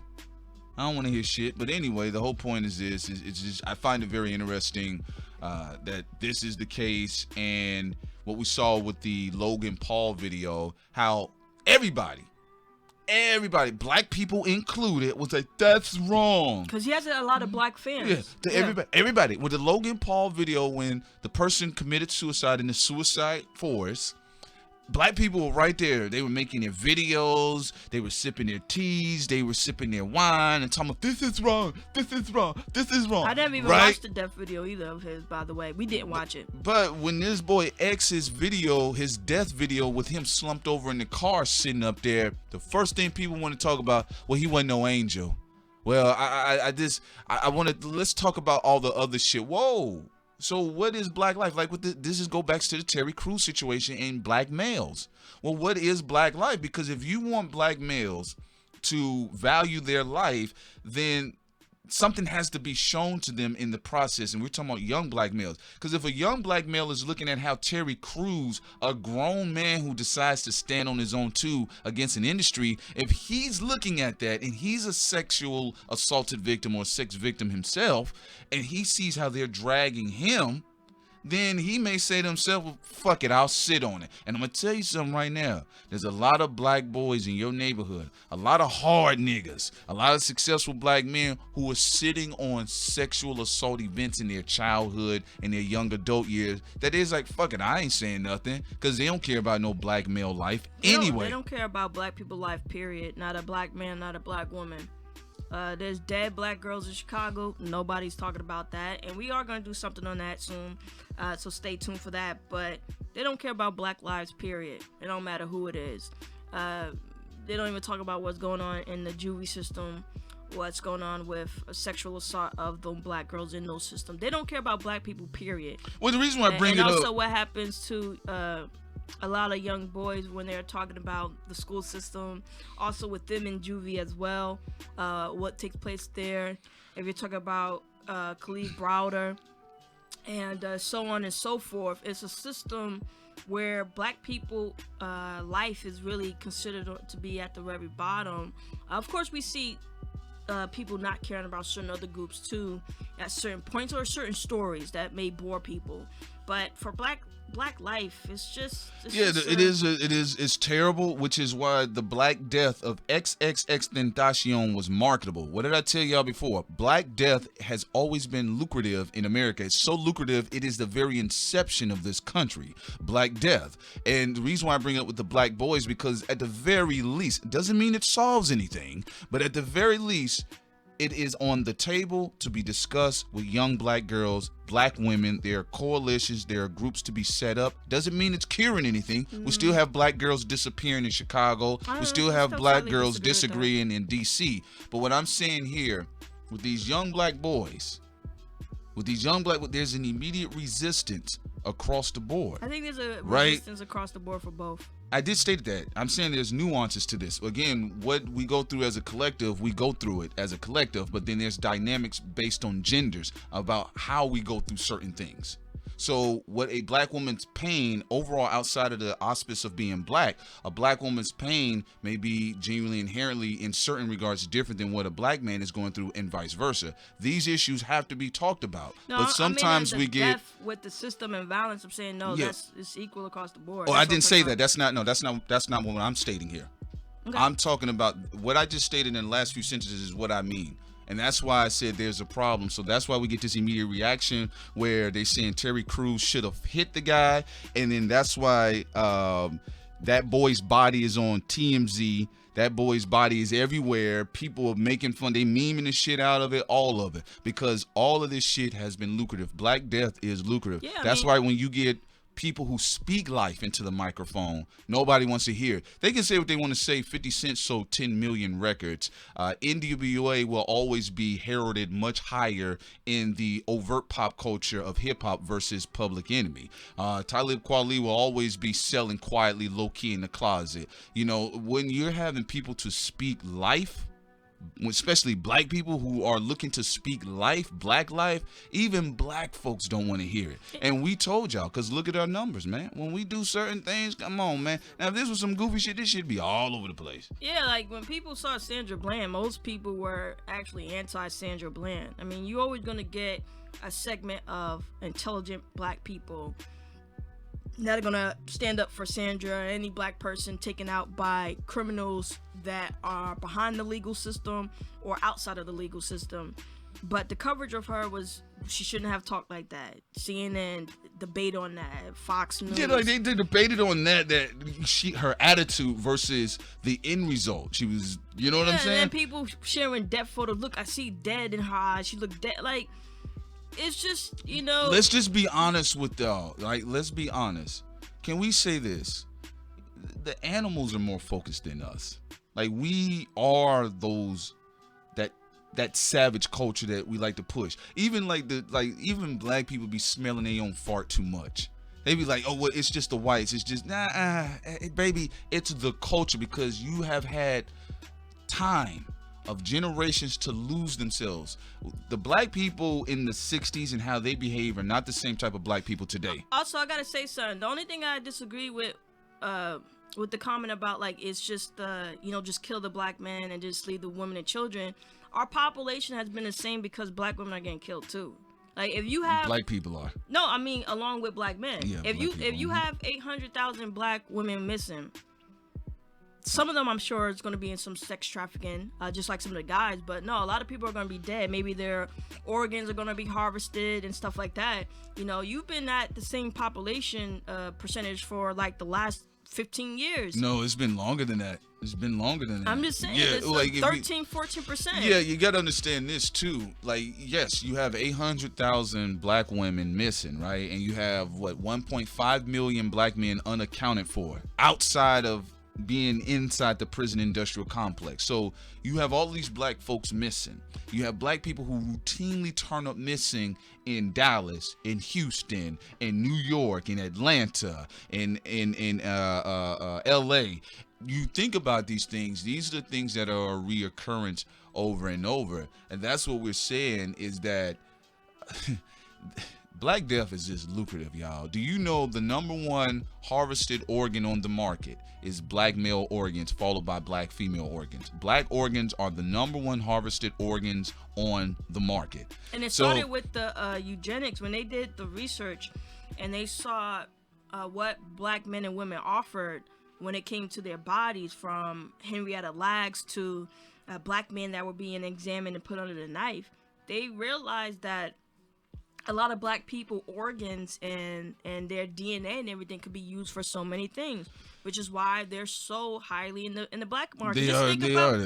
Just think about the medicine that have been used on y'all and on the global world just by Henrietta Lacks cells and everything. That's like, come what on. it is. Come on, like Dr. Haya Kabawatha, formerly known as Booker T. Coleman, you know, one of the few dudes I actually like listening to his stuff and reading some of his material.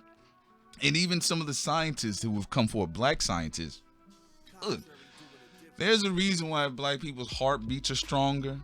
A lot of times the kidney and their liver kicks out stronger. Like I said, my folks worked in the medical field. They talked about it. People, I need somebody. I need an organ, preferably black. My child needs a heart transplant. Like, this stuff is real, and what we're saying, all encompassing, because this here is juxtaposed to the fact that black death is lucrative. Look at, again, Terry Crews, even the whole Me Too thing, right? Or Time's Up. Me Too becomes Time's Up. Now it's just about Cindy Crawford's ass. Yeah, I don't even know like how Oprah, and this is not to choose Monique or anything, but we remember when Oprah was talking to Monique, and she didn't let her know that not only will her parents be on the show, but the person who molested her will be there too. Now you're a leader of the Me Too movement. One could say that was some foul shit. Of course, not on the level of a rapist or sexual assaulter, but it's another level of disgusting behavior where you try to capitalize off of somebody being touched. That's fucked up. It is, but see, that's when I say, fuck complaining about academics. All of this shit is exploitation. We can go back to Jerry Springer. The motherfucker just ended his 4,000 show run. 4,000 shows in possibly one of the biggest shows that's introduced a fuckery into the culture. But all Jerry Springer do, like people say about everybody else, you just highlighting what already is. Mm-hmm. But then there's a difference between putting a light on it and then magnifying something. There's a difference. But all of this entertainment, y'all, it is exploitative, including you as a fan, and we as the people exploit these people as well. It works in tandem. So yeah, and now we'll see what happens with Terry Crews. Very few channels, very few podcasters will cover the situation in the fashion exactly as Sincere has done and I have done. We're just being honest with y'all. We put it on the table. But we ain't trying to be in the same room with some of these folks. We just say what we say. We keep it pushing. We go back to our comedy. We go back to our routines, our animations, our illustrations, and our documentaries, and all this other stuff that we got cooking in the works. But we do pause and say, look, Terry Crews had a real human moment, and he was talking about human rights. Yeah, and people kind of schmoozed over it. And also, we really should be careful about what people have done. Rockefeller has done a lot of great shit. They've put money in black students and helped pay for black colleges and helped pay for people medical bills and helped organizations that are good that named at the Rockefellers. And Rockefellers was at the head of eugenics against black people. So it's like, I don't care about what people do, because a lot of those people do good to make themselves look good. It's one of the basic laws of power, basic laws of control. You have to have a certain center about you. If you're too in equilibrium, if you're too dark, people will revolt against you. We've seen that happen all the time, where someone's just a complete pig. Mm-hmm. They never do any good, and we see the people revolt against them. We've seen that happen in history. And then people who are too benevolent, they get backstabbed in the front, they get backstabbed in the back. A lot of crazy shit happened to them. Look what happened to Jon Snow on Game of Thrones. And you can look at historical figures like a Martin Luther King getting assassinated and things like that. So if you're too benevolent or if you're too evil, you're going to get got easiest. Now, what a lot of people in Hollywood and politics try to do now is to be centered. So when you're going to do some evil, disgusting shit, usually you have somebody else take the fall. And you take credit for the benevolent shit, but people still see a little bit of dirt on you. So they have a lot of fear. They have enough fear not to fuck with you, but they see the good that you do to not want to really take you out either. You had to have a balance, which is why people go too far to the extreme on both sides at times, you know, with malevolence and benevolence. So that's why you have most successful businessmen. This is why you saw the likes of not only Rupert Murdoch, but if you look at Bill Gates, look at the image of Bill Gates. He keeps the little sweater on, keeps the glasses. That's a part of his shtick. You feel his power. You understand his power, but he appears non-threatening, just like my man Oddball would say, but. And then you even have, what's the one over Walmart? Oh, you mean the ones, the family, the Walmart family? Not the Waltons, but the other guy that was associated with him, the old white geezer. Associated with their company or associated with them just friends? Y'all know what I'm talking about. It's the only two guys they always go to. Not Mark Zuckerberg. Not Bill Gates? Not Bill Gates. The other one. The old one. He the oldest one. You mean the one with the trains? Yeah. Oh, you talk about the one that was hanging out with Jay-Z and them? Yes. I can't remember his name right now. Why are we on the same accord of having a memory swipe? Damn, girl. The dude who had the little train company. Yeah, Warren Buffett. Thank you. There we go. Yes, Warren Chicken Buffet. Mm-hmm. All right, so Warren Buffett always does something where he don't do it as much, but he used to have ice cream in his hand all the time. And the idea was to appear non-threatening, approachable, because just his sheer financial power was intimidating enough. And how he practices his business operations, he has a shrewd businessman mentality, right? But if you see him up front and focus, he has ice cream in his hand, or you see when people do photo ops, it's the same shit when Nino Brown was giving away turkeys in the hood.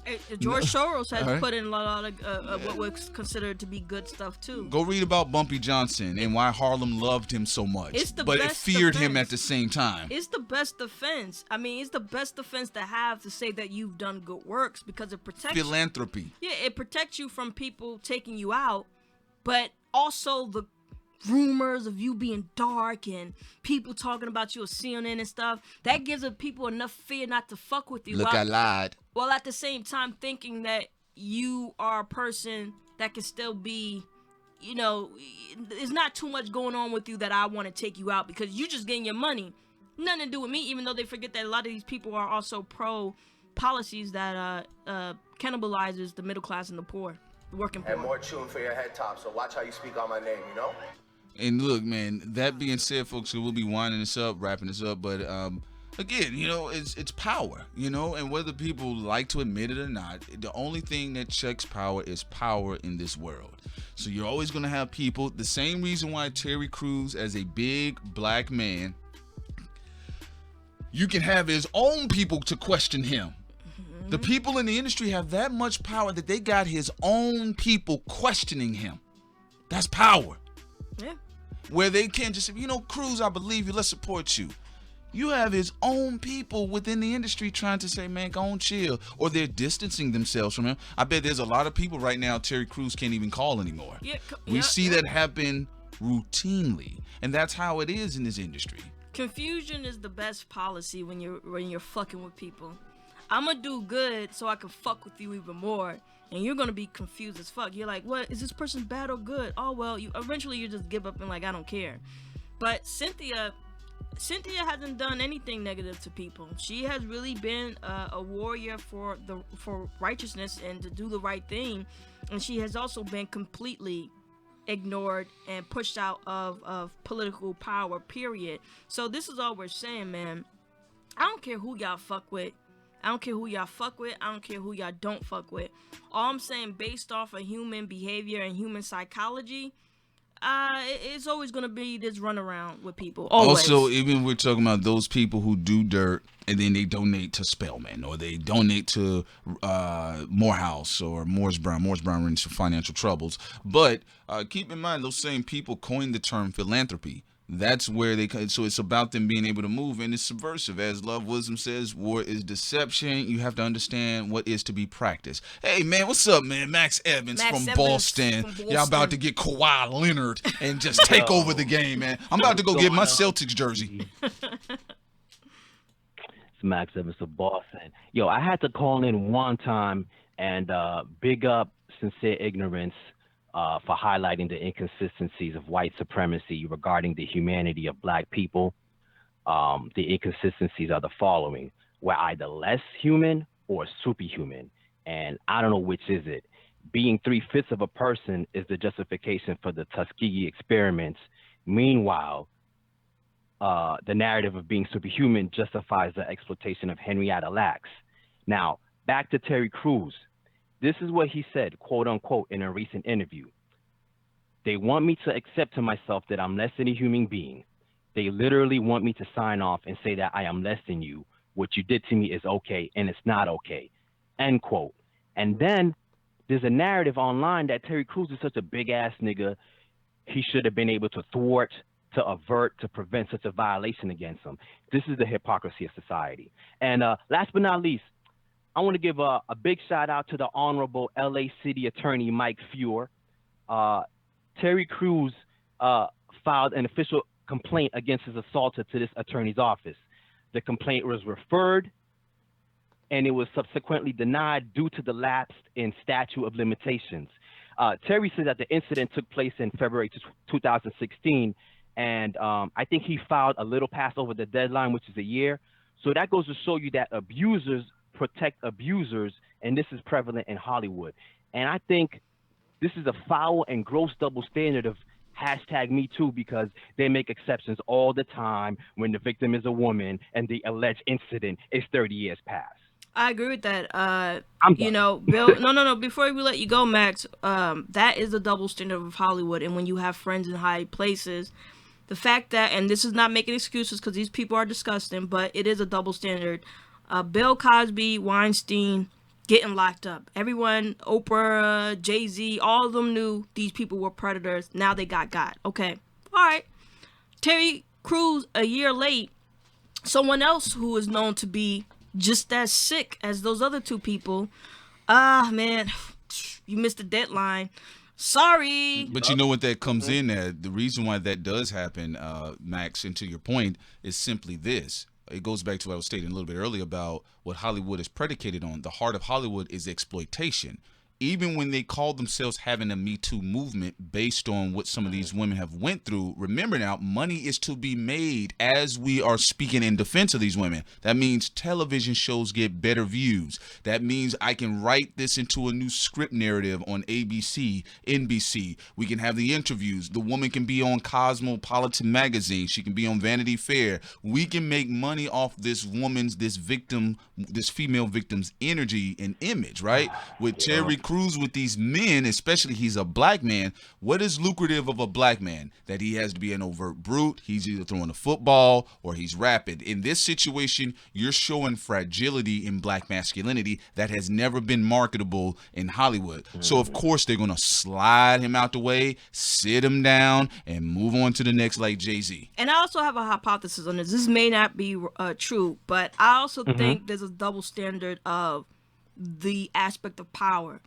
Adam had a lot of power, but he didn't have Bill Cosby and Weinstein power, meaning that the people who are playing this chess game in Hollywood, man, I could take over Weinstein Company. Everything Bill Cosby owns, man, he owns a lot of shit. I could take that shit and put it, spread it up, divide it, all that. I can make money. Adam may be a part of a powerful company, but he's not the face of it. So it's more like, it's more like get Terry out the way so our company don't be associated. Just shut him the fuck up and shut him down. Think about it, because where they're going to count their losses. What are we going to do? We're going to actually lose Adam, who has been very financially lucrative for us, even when scouting talent, or we're going to get rid of Terry Crews, who has arguably had moments in pop culture, and we can probably build up another black man to get more out of him. Here's another kicker. I don't think anybody's trying to take over WME. That's something important to think about too. People were looking to take over Weinstein Company.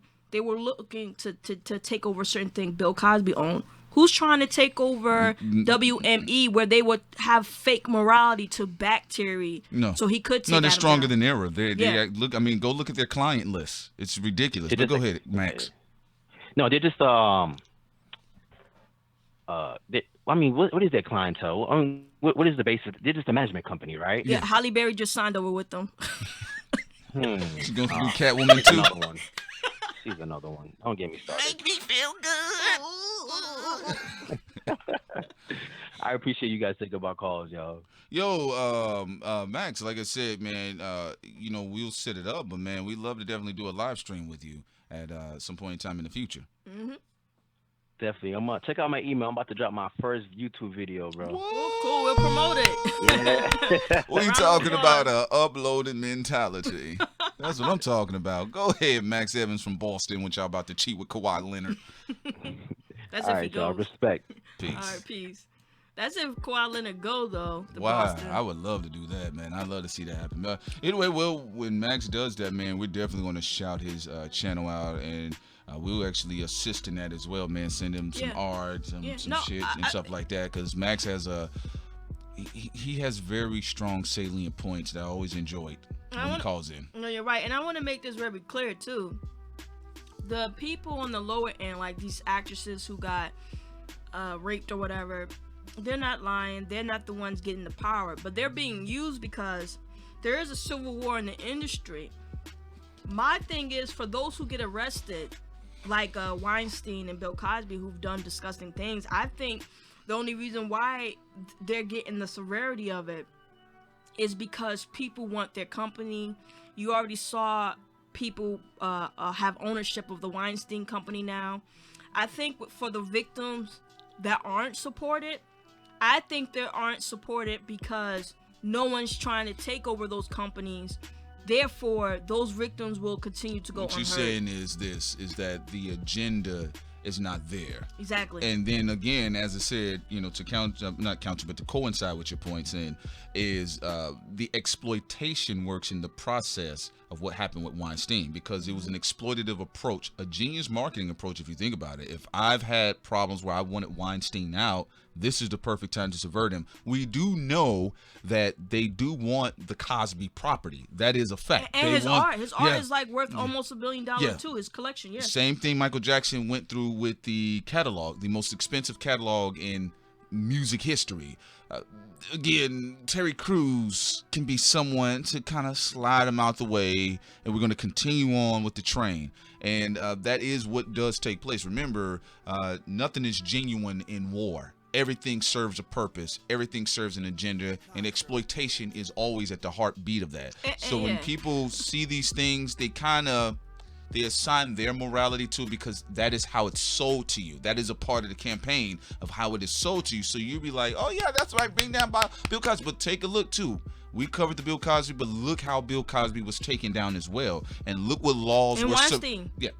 but hold on here. But look what laws were subverted with Bill Cosby. And with Weinstein too. Yeah, if he gets convicted, it's gonna be not off of DNA evidence too. Yeah. So apparently you guys you're right about that. And you guys gotta understand, so there's always an agenda, just like what they did with Larry Hoover. They sent in people who were wired, and they didn't know, with their visitation badges in the prison while Larry Hoover was talking. So again, in war, no agenda or no action is genuine. It all serves an agenda. And I'm gonna tell you this. A lot of the victims are genuine. We're not talking about, what's that old Mary Poppin bitch that everybody loves? Meryl Streep. Meryl Streep is not a victim. Meryl Streep and the Oprahs and all of them, they are getting power, and the people who bought Weinstein Company, those are power moves, power plays. The women whose careers are over, who were raped and all that by a Weinstein, or had some pills put in their drinks by a Bill Cosby, those women are not getting anything out of it except for their accuser going into prison. So people have to use nuances, because I think a lot of people, they just go one after the other. They say, oh, Weinstein must be innocent because all these women are coming out, or because he's arrested, he's being dragged to court. No, Weinstein is a guilty motherfucker. And the women whose careers are already over, who went after him or talked about it, no, they're not lying.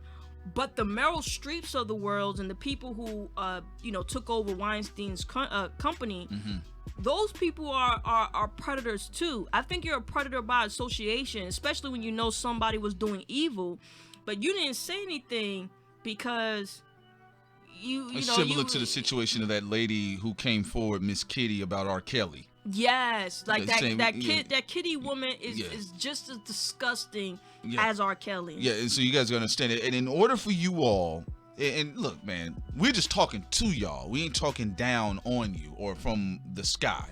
We're just telling you, an opportunity to look at something in a different angle. Man, Holly Berry too is a piece of work. But you guys got to look at it like this. In order for you to properly ascertain as to what goes on in Hollywood in the music industry, you have to remove what your preconceived notions of what it means to be good and bad. That has to go out the window first. So then that way you can look at something or look at the situations from a non-biased standpoint, not in a two-dimensional paradigm biased standpoints. What do you think? One is good, bad, God, Lucifer. No, take that out the window, throw those things away, and you can look and analyze what is going on. And why would they move in on Meryl Streep? Not Meryl Streep, but why would they move in on Harvey Weinstein at this time? Why would they do what they did with Bill Cosby? Why aren't they supportive of Terry Crews? Why are they supportive of Adam? Why certain pieces get moved around? And that's how the world works. Meryl Streep applauded a monster who anally raped a young girl. That's what she did. She's a fucking monster too. Holly Berry going to the same company, WME, that allowed one of their employees to sexually assault Terry Crews. Holly Berry is a piece of fucking work. I do not like that bitch. I don't like the bitch ass Meryl Streep. I don't like bitch ass Harvey Weinstein. I don't like none of these motherfuckers. All we do is tell you the story how it is. We may tell you, oh, some people are after Jay-Z. That don't mean we fuck with Jay-Z. We'll tell you, yo, this is how Drake became the Drake that he is, and these are the people that are after them. That don't mean we fucking like Drake, because those two people probably doing fucked up shit too. Yeah, it goes out the window, and that's the point, y'all. It goes out the window. Like when we speak about Drake, Jay-Z, if we're talking about Pusha T, if we're talking about whoever, we're simply speaking from an analytical standpoint. Like I told y'all before, with the Drake and Pusha T, it was a boxing match for me. I'm like Max Kellerman on the side. What moves need to be made? What jabs need to be thrown? What rounds need to be made up for the loss of the previous rounds? Some people and most people look at things in an either or dynamic in perspective. It's either you're good or you're bad. It's either you hate or you love someone. When a lot of those things, those factors are not even on the table, especially with us. We tell y'all what it is 100% of the time. The people who we truly align ourselves with are the people that we deal with firsthand, that we know personally, that are trying to do things within their community. If they're trying to do things in the sense of put different information, valuable information. The reason why I really rock with Max Evans, every time Max calls in, he got a number for y'all to call. Every time Max calls in 346 yo 885 9695. Shouts out to the brother out there in Virginia. His name is James Jenkins. He's a wonderful attorney. Like, that's why I rock with Max Evans 100%, because he's feeding you information all the time when he calls in. So yes, you can tell Max Evans is going to have an hour of detailed information. He's going to give you textbook information, where to go, what appendix to use, what glossary to go to, and that's a beautiful thing. But everything outside of it, baby, y'all, this is all entertainment. We're the Max Kellermans of this shit. And we're telling you, oh, well, that's what's going on with there. Yeah. Well, this is what we know here, and this is how it is there. I'll give you an example. Let's say if people were going after Oprah, and we know what we saw, we read on certain things, certain people told us some things behind the scenes, we would say, yo, the industry is coming after Oprah. That doesn't mean we love Oprah. That doesn't mean we hate Oprah. That doesn't mean we back Oprah. That means we're telling you that a part of the industry is coming after Oprah. Just like if let's say we make that video, then the next day we make a video of what Oprah did, or something foul. That's keeping you up to date to the moves that are being made in this industry. That's it. It's as simple as that. Now, the biased people come in with their conspiracy theories. No. The biased people will say, I'm confused, Dark Crimes. Y'all said people were coming after Jay-Z. Why are you saying something negative about Jay-Z? Like, because we aren't supportive. We're just telling you who's coming after. Like, come on. No. I was speaking about the conspiracy content creators who will counter what we would state, and they'll come up with these crazy conspiracies that, Oprah's good and the industry just wants to get rid of her altogether. You know what I'm saying? what we're telling you all is this: learn to have your analytical skills work a little better. You know, I really feel like this. There's too much emotionalism in the wrong spaces. Like, emotionalisms need to go into where the children are. You know, if we have over 200 schools shut down in Chicago, if we see what's taking place with some of the schools in South Dallas, or if we're seeing what happens in Houston, right? Your emotionalism needs to go into those areas of society. Where your analytical skills need to step up in is in politics and even dealing with the media, pop culture. That's where your analytical skills need to step up. And it's the reverse is happening. People are emotional about a politician's personality, and they're not being analytical about, yo, wait a minute. In the last session, you had this type of energy. Now all of a sudden you're doing this. Your analytical skills will have to be key. Also, no. This has nothing to do with Monsters Ball, which is funny as fuck, and Halle Berry marrying fucking white men. Y'all should be smarter than that. Halle Berry, along with Taraji P. Henson, had a manager who was fucking black women, maybe even them too. Halle Berry didn't know about it, and he used her name to also fuck other black women in Hollywood, black, girls, whatever, trying to come up. They say, oh, you could be like Halle Berry and all this other stuff. He got arrested. His shit is shut down, and that's why Halle Berry went over to WME. With that wig. With that fucking wig. That fucked up wig. Yeah, that old crooked ass wig. Because she was with a crooked agency for a very long time. She did know the agency was crooked.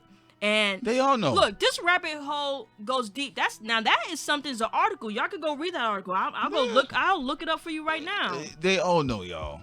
They all know. Just like at your job, you know who fucking who. In that industry, everybody knows. They all know. Rappers know which rappers gay, which rappers bisexual, who doing blood sacrifice, who ain't doing blood sacrifice. Everybody know. Everybody know. So come on, man. Sin is going to share this little joint here, y'all. We're going to shout the people out who have, it look like a few people donated, and then we're going to wrap this up, y'all. We do appreciate and love all the energy many of you have decided to bring into Thought Crimes. You're going to find that little article for us with that old little crusty, crooked-ass Jiminy Cricket bitch that was heading over them. Yeah, I got it. I got it right like now. He had his finger up to Taraji P. Henson's butt. Yeah, I got it right here. I'm going to send it to everybody. Look, I'll put this in the chat right here. And then the reason why she's fucked up to me is because you leave one bad, corrupt agency just to go to another one when you just heard a black man was assaulted, and you go over to that one too. That's why I said she's a piece of fucking work. Yo, Halle Berry ain't shit when she had them Frenchmen fighting in the parking lot like hood niggas. Hey, bonjour, this is my pussy. Fight me, ho. A ho? Kick his ass! Kick his ass! Okay, hold on.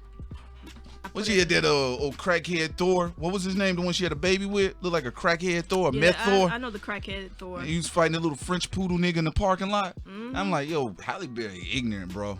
Yeah, she's an ignorant ass woman. Yeah, she ignorant. She ignorant as fuck. Like all the other dudes. She ignorant with a capital G. All them dudes and women in there are fucking ignorant.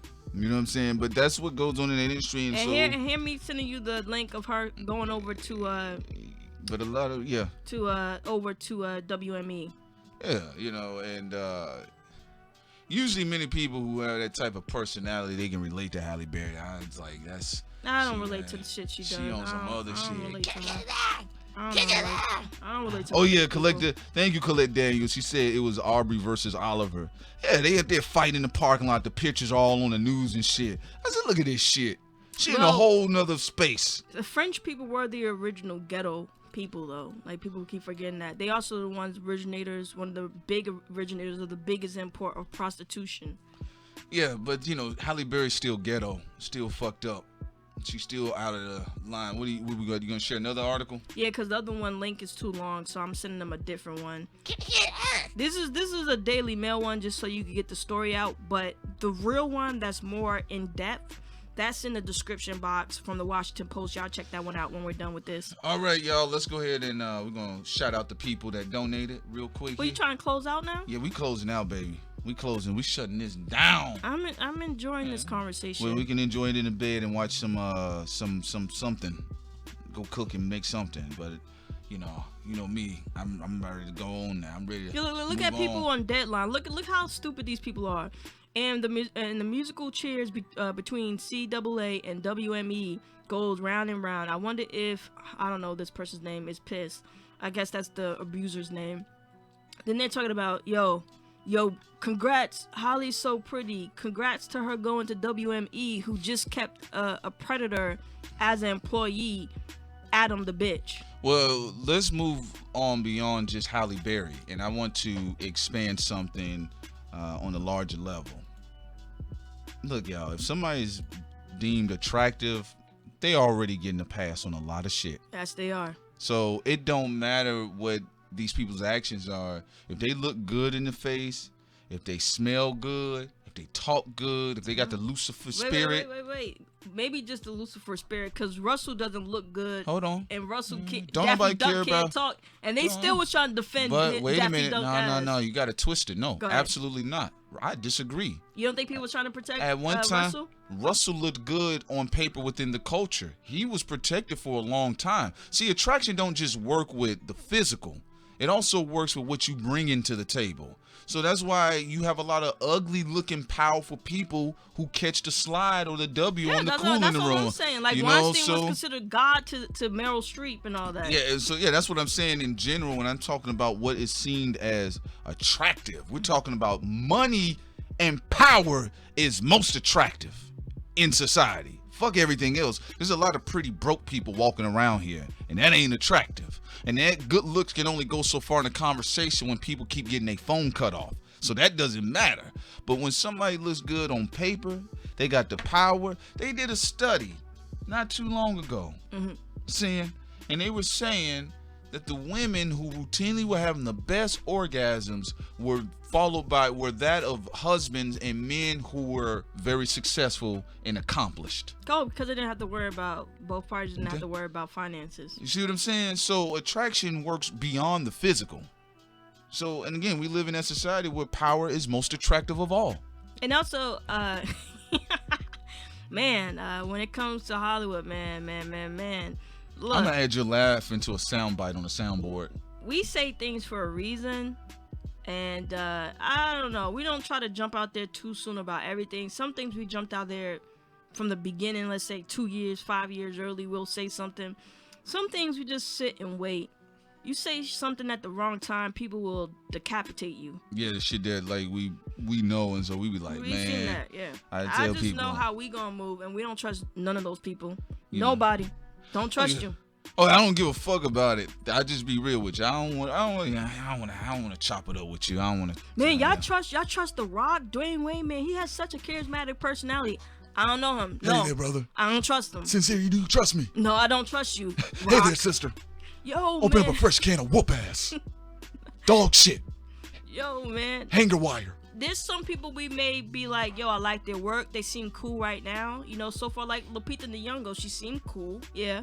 I don't know her either, though. I don't trust her either. Or Janelle Monáe or anybody in this industry. Whether I like what they put out or not, I don't know you. I don't know you. Janelle Monáe is a part of your forehead clan. No, but I'm just saying, whether you were attracted to somebody's work or you think they're attractive, remember, at the end of the day, you don't know them. This is what I'll say, and I'm going to leave this with you guys when it comes to these celebrities. They're celebrities, y'all. Think about this. Before you approach a celebrity, whether it's a rapper or an athlete or an actor or a singer. I don't know, y'all. Think about this before you approach them. And please have analytical skills.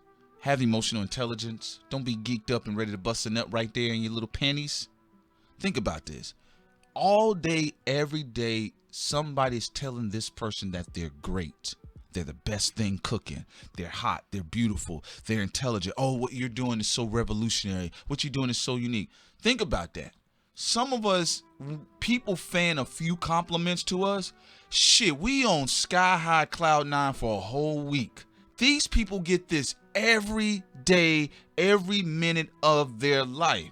So then when you roll up on them and you just want something from them and you didn't pat them on the back first, or if you come up to them like, the first thing they're going to do, they're going to feel they have the power to shit on you. When you see me in the store, nigga, you don't know me. Yeah, Y'all I saw agree with them. that, T.I., Bubba. Yeah.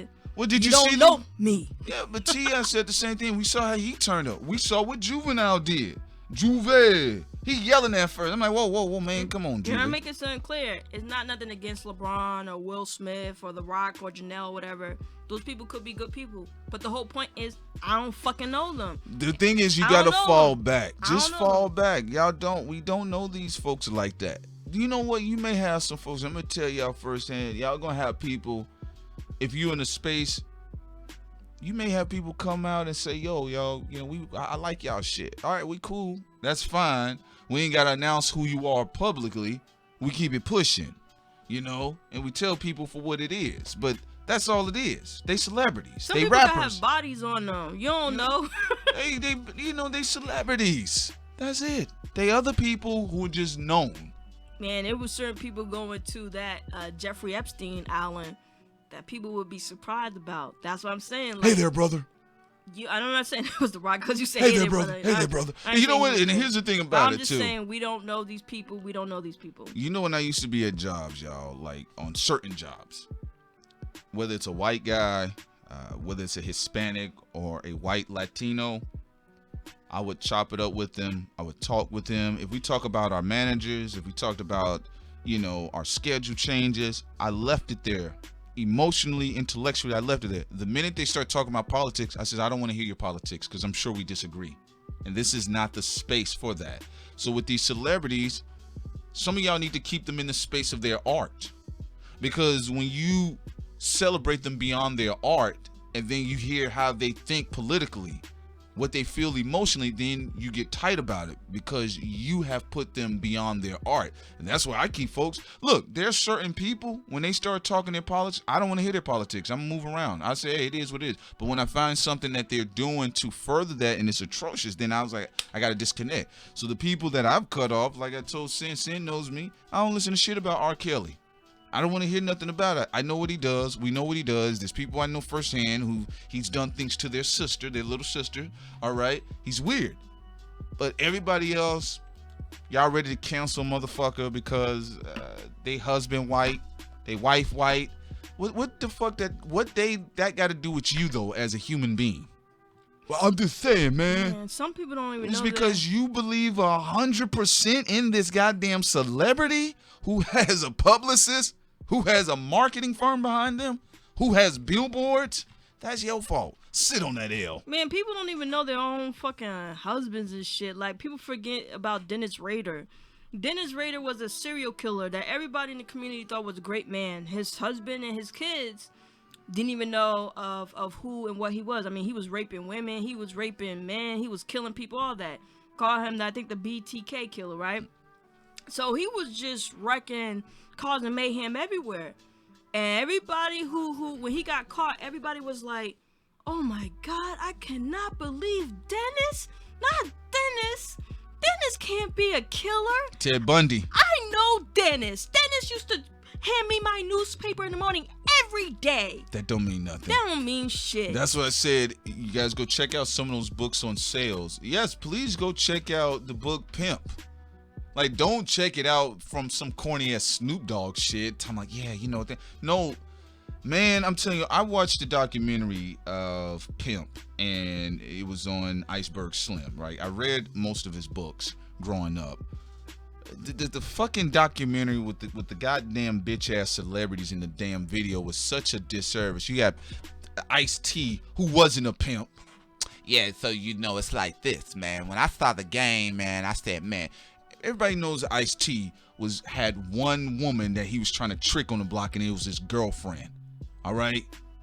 He was no pimp. You was formerly in New Jersey, then all of a sudden you was on the West Coast, and then you was a West Coast gangster.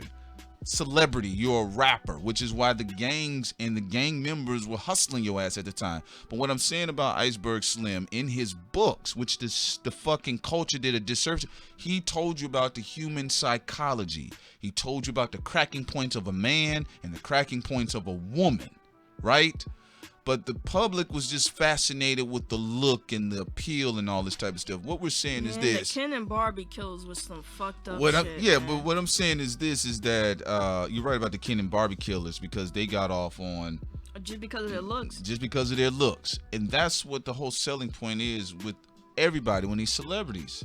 You know, it's about how they look. Look, I'm gonna tell you something. Most people, when they first saw Obama, they just couldn't get over how he looked. Even the cops that were talking about even calling them Ken and Bobby is reverse, but it's perverse. But they was like, yeah, so all this time it's been 1 second, guys.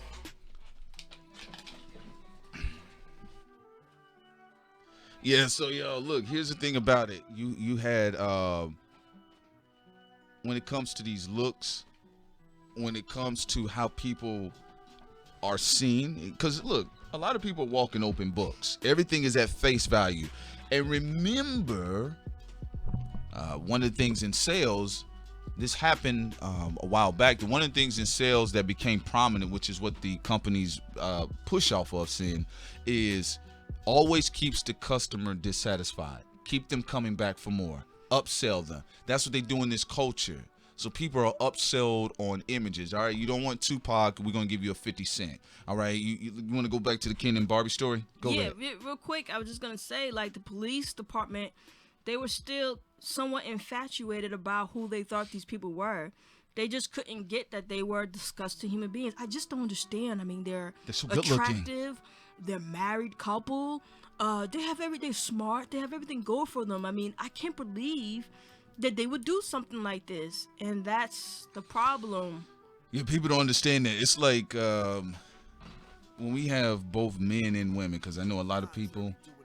All right, we know a lot of people think from a biased perspective, so they'll just say, women are more susceptible to this, that, and third, or only women are doing this, that, and third, or men, blah, blah, blah, same thing.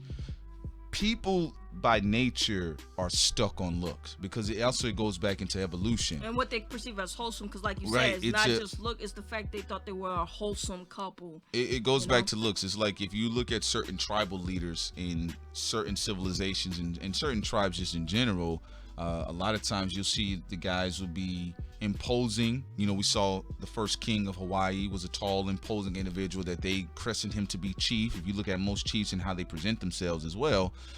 But most people are stuck on good-looking folks and a wholesome image and what the idea of good is. That's why we say when you're looking at all of this stuff, take what you think the idea and the narrative of good is and the propaganda that's been sold to you, take that off the table. Just don't be so and look sure. at everything for what it Don't is. be so You know sure. what I'm saying? That's all we're saying. So, Don't be so sure when people about send up, people. and so when people are seeing these folks where they think they're good looking or not, look at all the killers.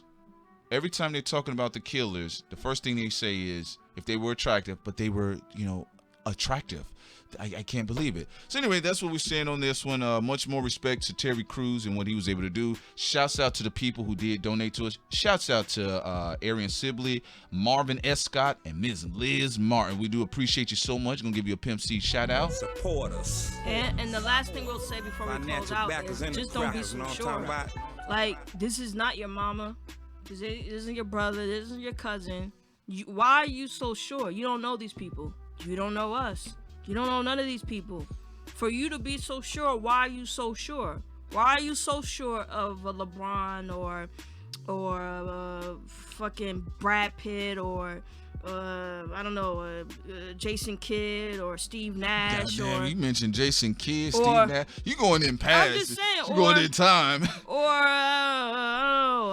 Holly Berry or whoever. Why are you so sure? Don't be so sure negatively or positively. See what these people do and judge from that. Just be intelligent. That's what you need to do. Have wisdom. And that's something that's not mentioned. Wisdom. All right, of course, this is your man, Savage Solomon. And this is your girl, Sincere. Peace.